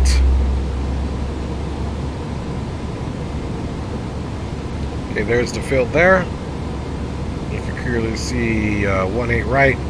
There's taxiway Sierra right there at Whiskey 3. Onto Sierra, on into the field there. That's where we turn, and our gate should be right about there. Keep that in mind. Yep, it's on the second one there, if I remember correctly. Yeah, it's on the second one, not the stubby one. So that's right next to Echo 15.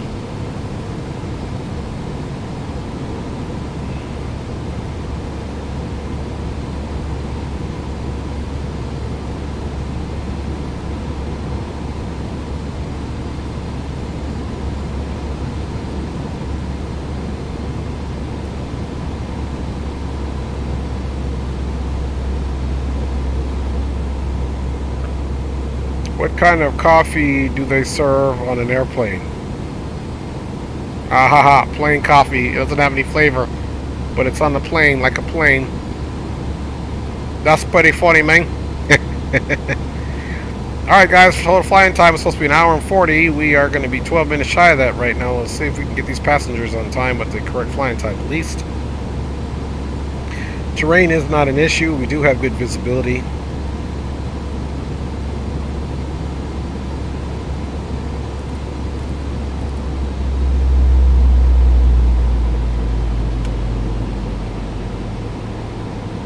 Okay, let's look at our flap speeds here as we get ready to introduce flaps on this approach. Okay, flaps 5 is 245, flaps 15 is 230, 20, 225, and 25, 200.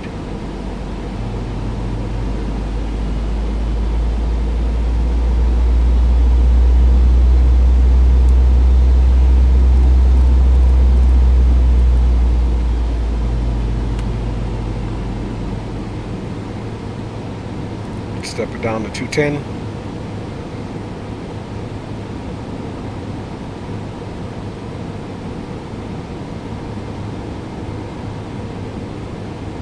You can see now we're approaching flaps 1 territory here once we get past the up.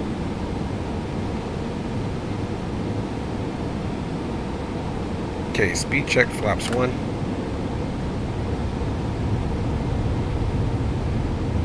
Selected. We'll wait for it to indicate. Speed brakes are armed. Auto brake is armed for 4.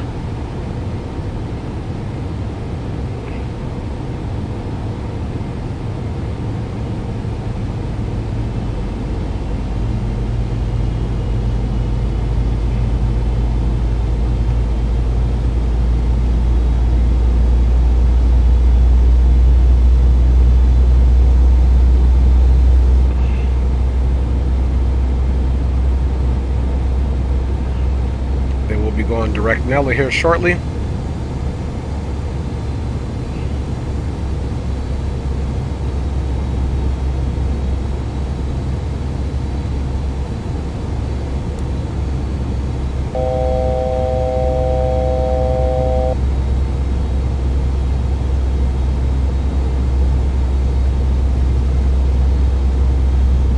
again, guys, we're picking Nella so that we can be established good enough. We don't want to cut ourselves too short, especially we don't have ATC, so...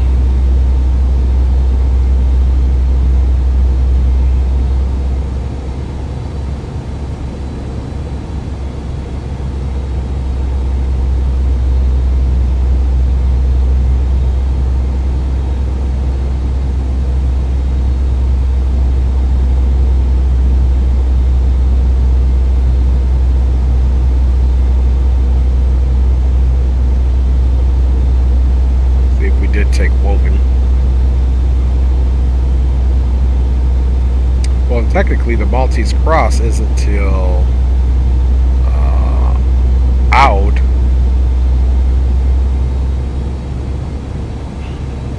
That's actually the Maltese Cross, not Nella.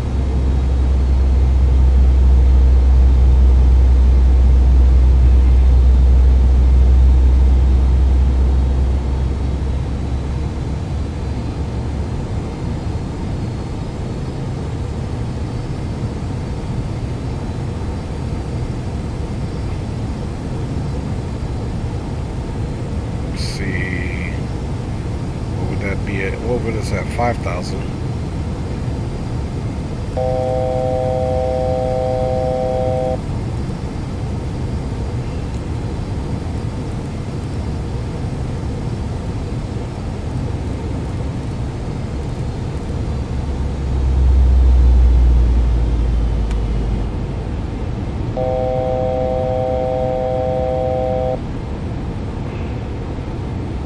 Okay, we're gonna execute our turn to Woven now. And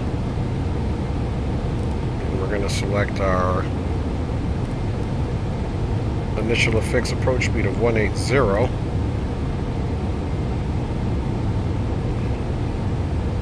And we're going to give it some more drag here. Speed check flaps 5.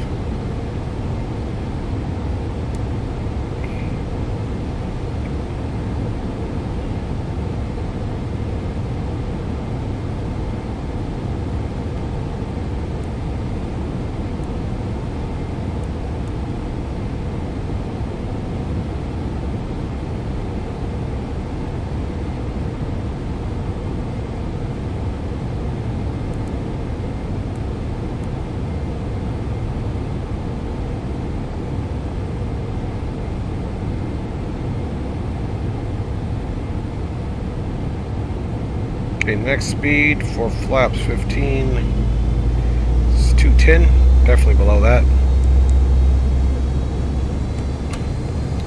And next stage of flaps will have us include some landing gear.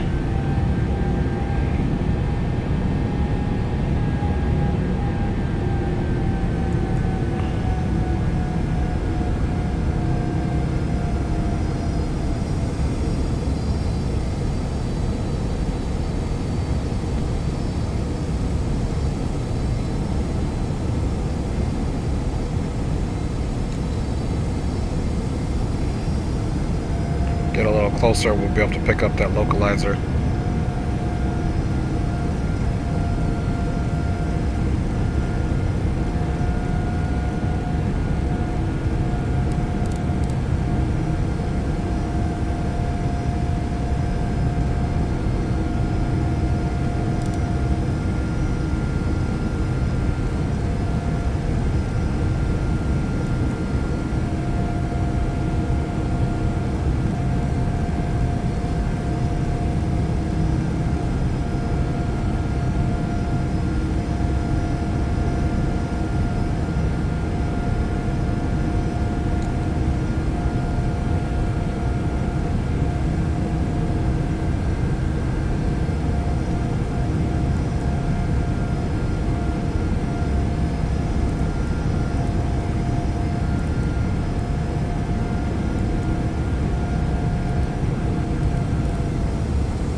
Well, still not getting any localizer.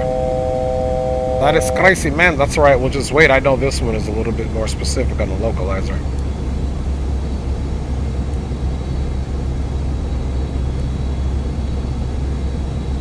So we'll keep trying. The closer we get to odd, we should be able to pick it up. Charlotte traffic, American 316 has turned the final direct to Emmers, expecting a full stop runway 18 right. Charlotte traffic. Okay guys, landing lights are all on, looking good there. Speed brakes are armed. Auto brake is in the 4 position. Okay, there goes our localizer information. Booyah. Glide slope is captured. Localizer has been captured as well.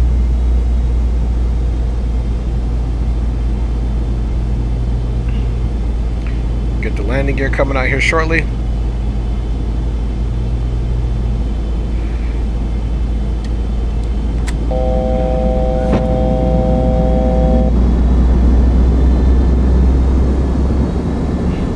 See, go around missed approach is yep, 4,000.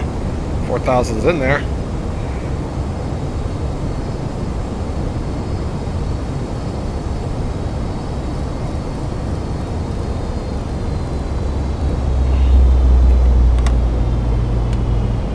Selecting flaps 20.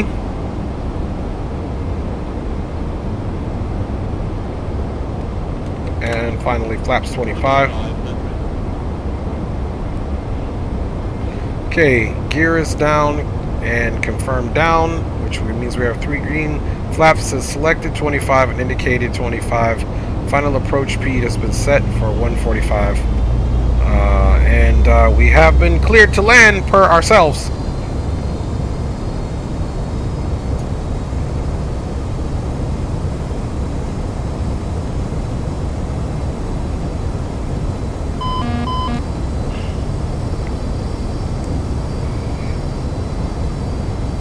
My aircraft.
Landing. Landing.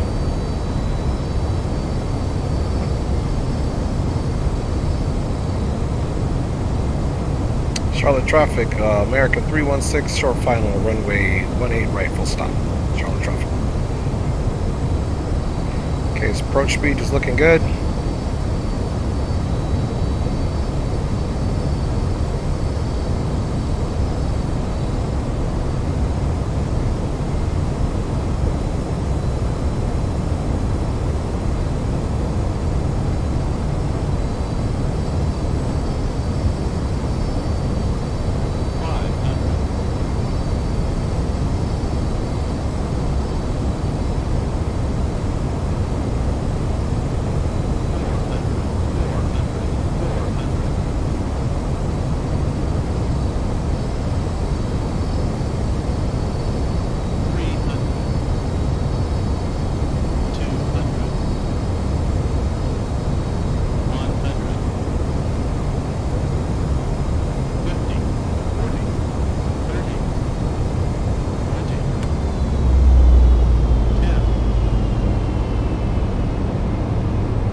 Reversers are out. max auto brake. Reverse free. There we go. It's a nice little rollout here. Alright, we did make Whiskey 4. Welcome to Charlotte. The local time is 1:03 p.m. and it's currently about 45 degrees Fahrenheit. You can now use your mobile devices. Please remain seated until the aircraft has come to a complete stop and the seatbelt sign is turned off. Remember to use caution when opening the overhead bins as items may have shifted during the flight. If this is your final destination, and Charlotte traffic, if you're making a connection, we encourage you to check American 316 has vacated runway. We apologize for the delay. Please coordinate with 18 right, and we will be taxiing to the ramp via Sierra and Echo. Let's see here, guys, where we're at. Let's see here. Okay, we are on that crossway over to the building here. Flaps are up and clean. Okay, brake is extinguished. APU starting. Guys, welcome into Charlotte Douglas. Somehow, some way we made it. Pretty decent landing. Kind of floated a little bit. Just wanted to settle her down. Getting on the auto brake full, or yeah, 4 ended up working out, or max, whatever we did there.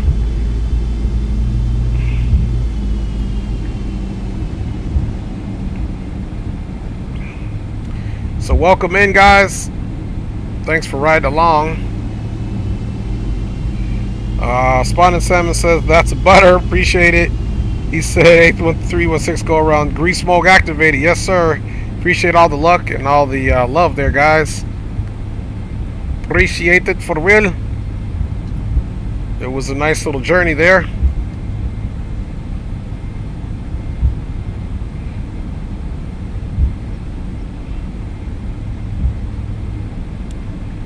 Those flight directors there.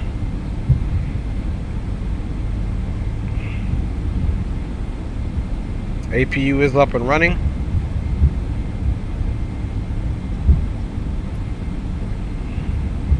Okay, we're going to continue Sierra, and we're going to try to pick up Foxtrot. Or even Echo, and take that Echo 1 to Echo 15, actually, wouldn't be bad either. Just to make sure we are good to go. Let's see, that's Victor. Yep, we're going to go Echo, and make a left on Echo.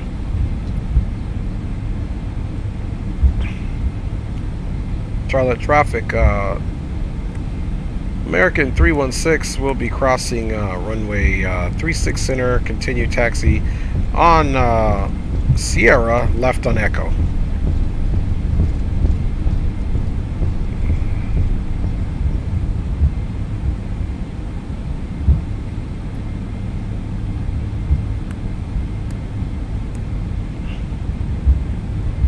Okay, this is Foxtrot, this is Echo here.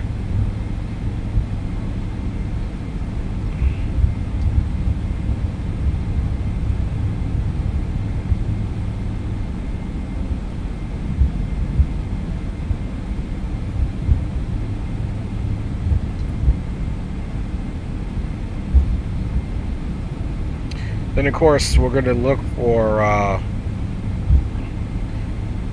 Echo 15. We'll turn off Echo 15 and then look for our gate Alpha 8 X-ray.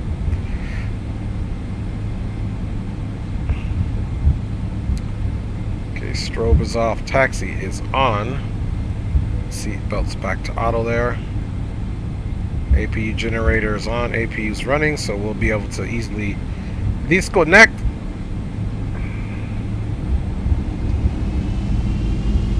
There's Echo 17.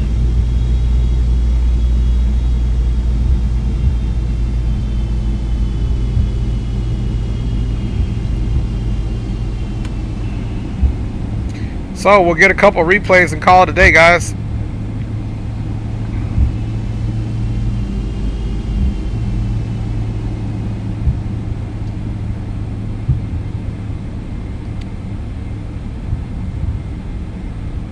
And that's Echo 16. We got one more to go, folks.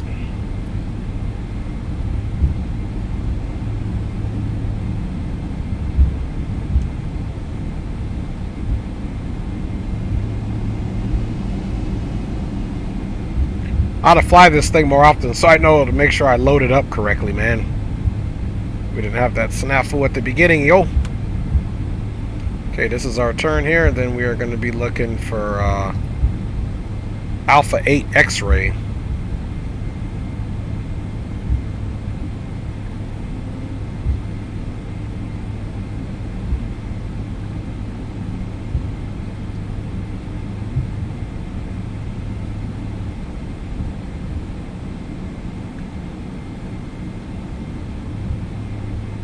Okay, 1, 2, it's like the third one, man. So it's 1, 2.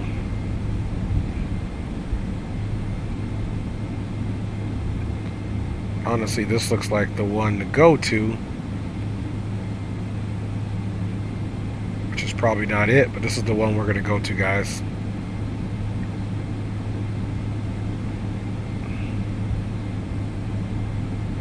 They all look super small.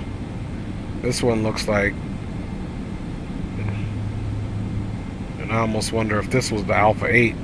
The gates could be a little off. These right here definitely don't look like they're accommodating of no 777. So we'll just come in right here. This may not be either, but this is where we're coming.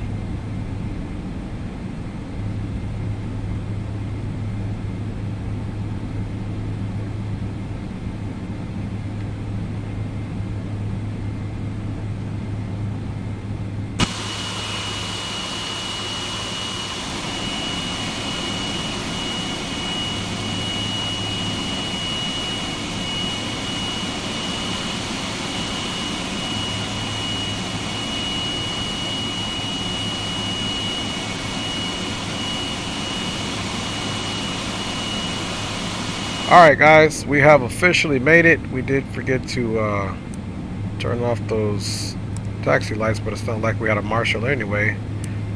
So let's get the TCAS off.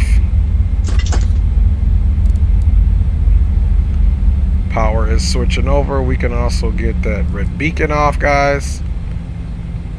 Okay, all lights are off, red beacon is off, and we'll leave everything else up here, guys. Not too much more to turn off. Appreciate you guys riding along, and you guys know what time it is, man. It is the replay time. Replay time. Appreciate you guys riding along for sure, and let's get rid of a few items here so we can get right into it. Get off the VATSIM network and do what we came to do, which is called replay, man. Welcome to Charlotte Douglas, y'all. Not a bad landing, man. Check Airman Dre, yippee. Boy, you crazy, man. Alright, let's get right into the replay.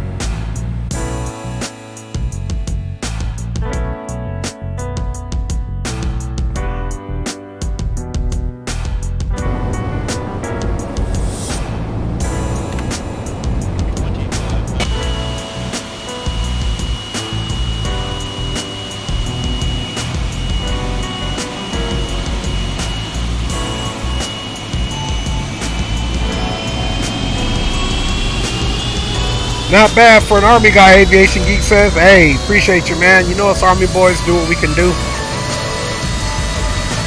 You know we do what we can do.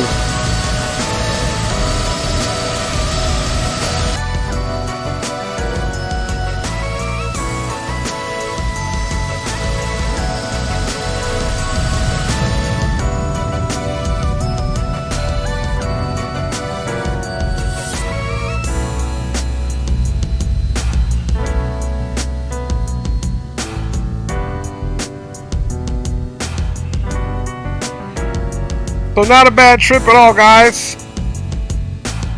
Not a bad trip. We got them in there roughly at the time we were supposed to get them in there, which is always a plus.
Hopefully the old tower doesn't impede us in our view.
Nicely done.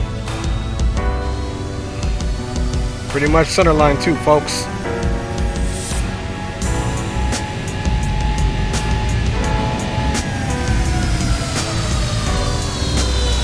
Pretty much center line.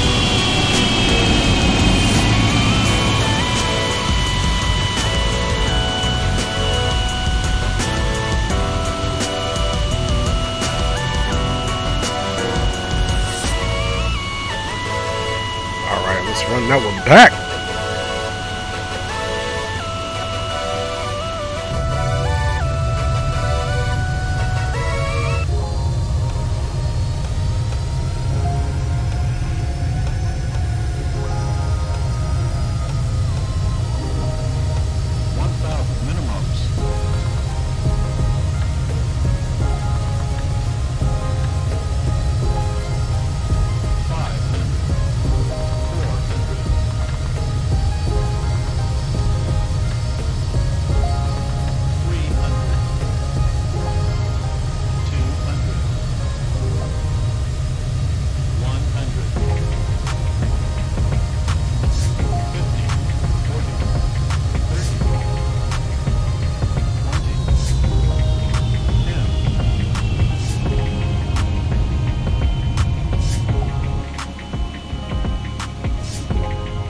Pretty much center line. Pretty much an excellent touchdown, guys. We couldn't ask for better touchdown than that.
Bye, y'all. And the runway looked like it had a little slope. Pretty much center line right there, you guys. I mean, I'm just saying, you know. We came to do something. We did the thing.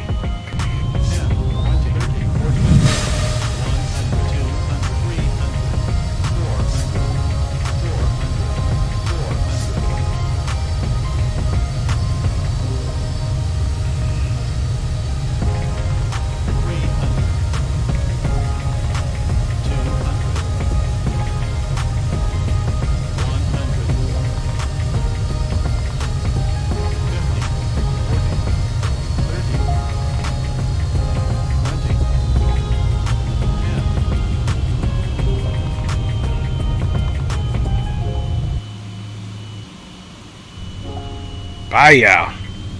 Love it. Love it. Alright, let's go on back a little more. 10, 20, 30, 450, 100, 200, 300, 400,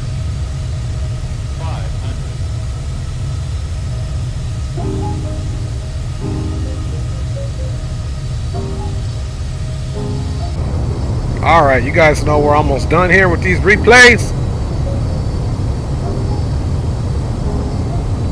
Gonna watch it come in a couple more times and didn't call it good.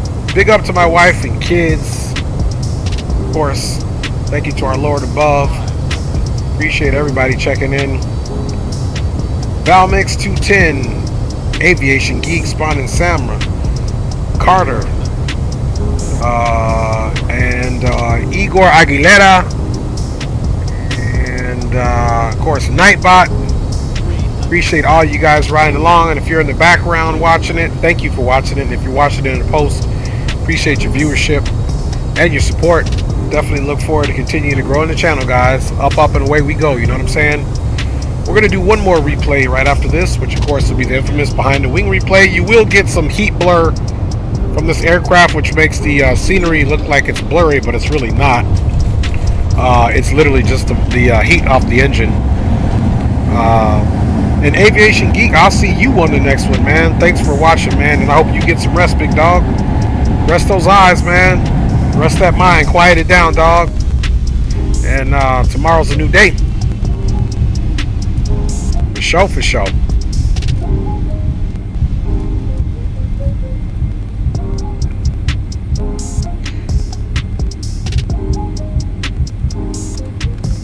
Again, guys, welcome to Charlotte. Thanks for riding along. And we shall embark on our last wing play here shortly. We'll do behind the left wing. Just finishing up something here.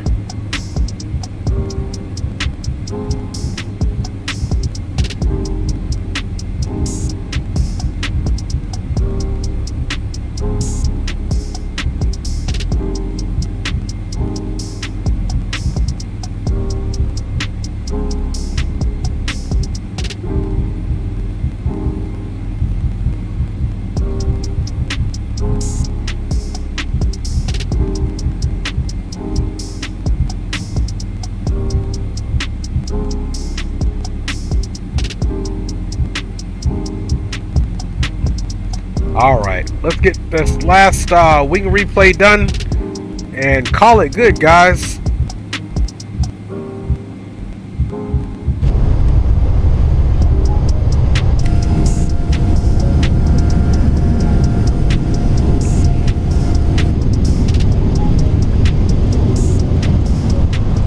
You can see that heat blur there. Heatranda Nasheen, hello, how you doing? Thanks for checking in at the last stage of the stream, but nonetheless, here we are getting ready to finish our final replay. You guys can see that heat coming off that engine there. That's what makes it look blurred like that, but I love it. Thanks for joining, everybody. Thanks for checking out the stream. Enjoy this final replay on our arrival into Charlotte from Miami. Thanks for riding along. This American Airlines flight 316 full service. I'm your captain, Dre Sanchez, signing off. Big up to everybody. God bless each and every one of you, and I will see you on the next one. Big up, good evening, and good morning.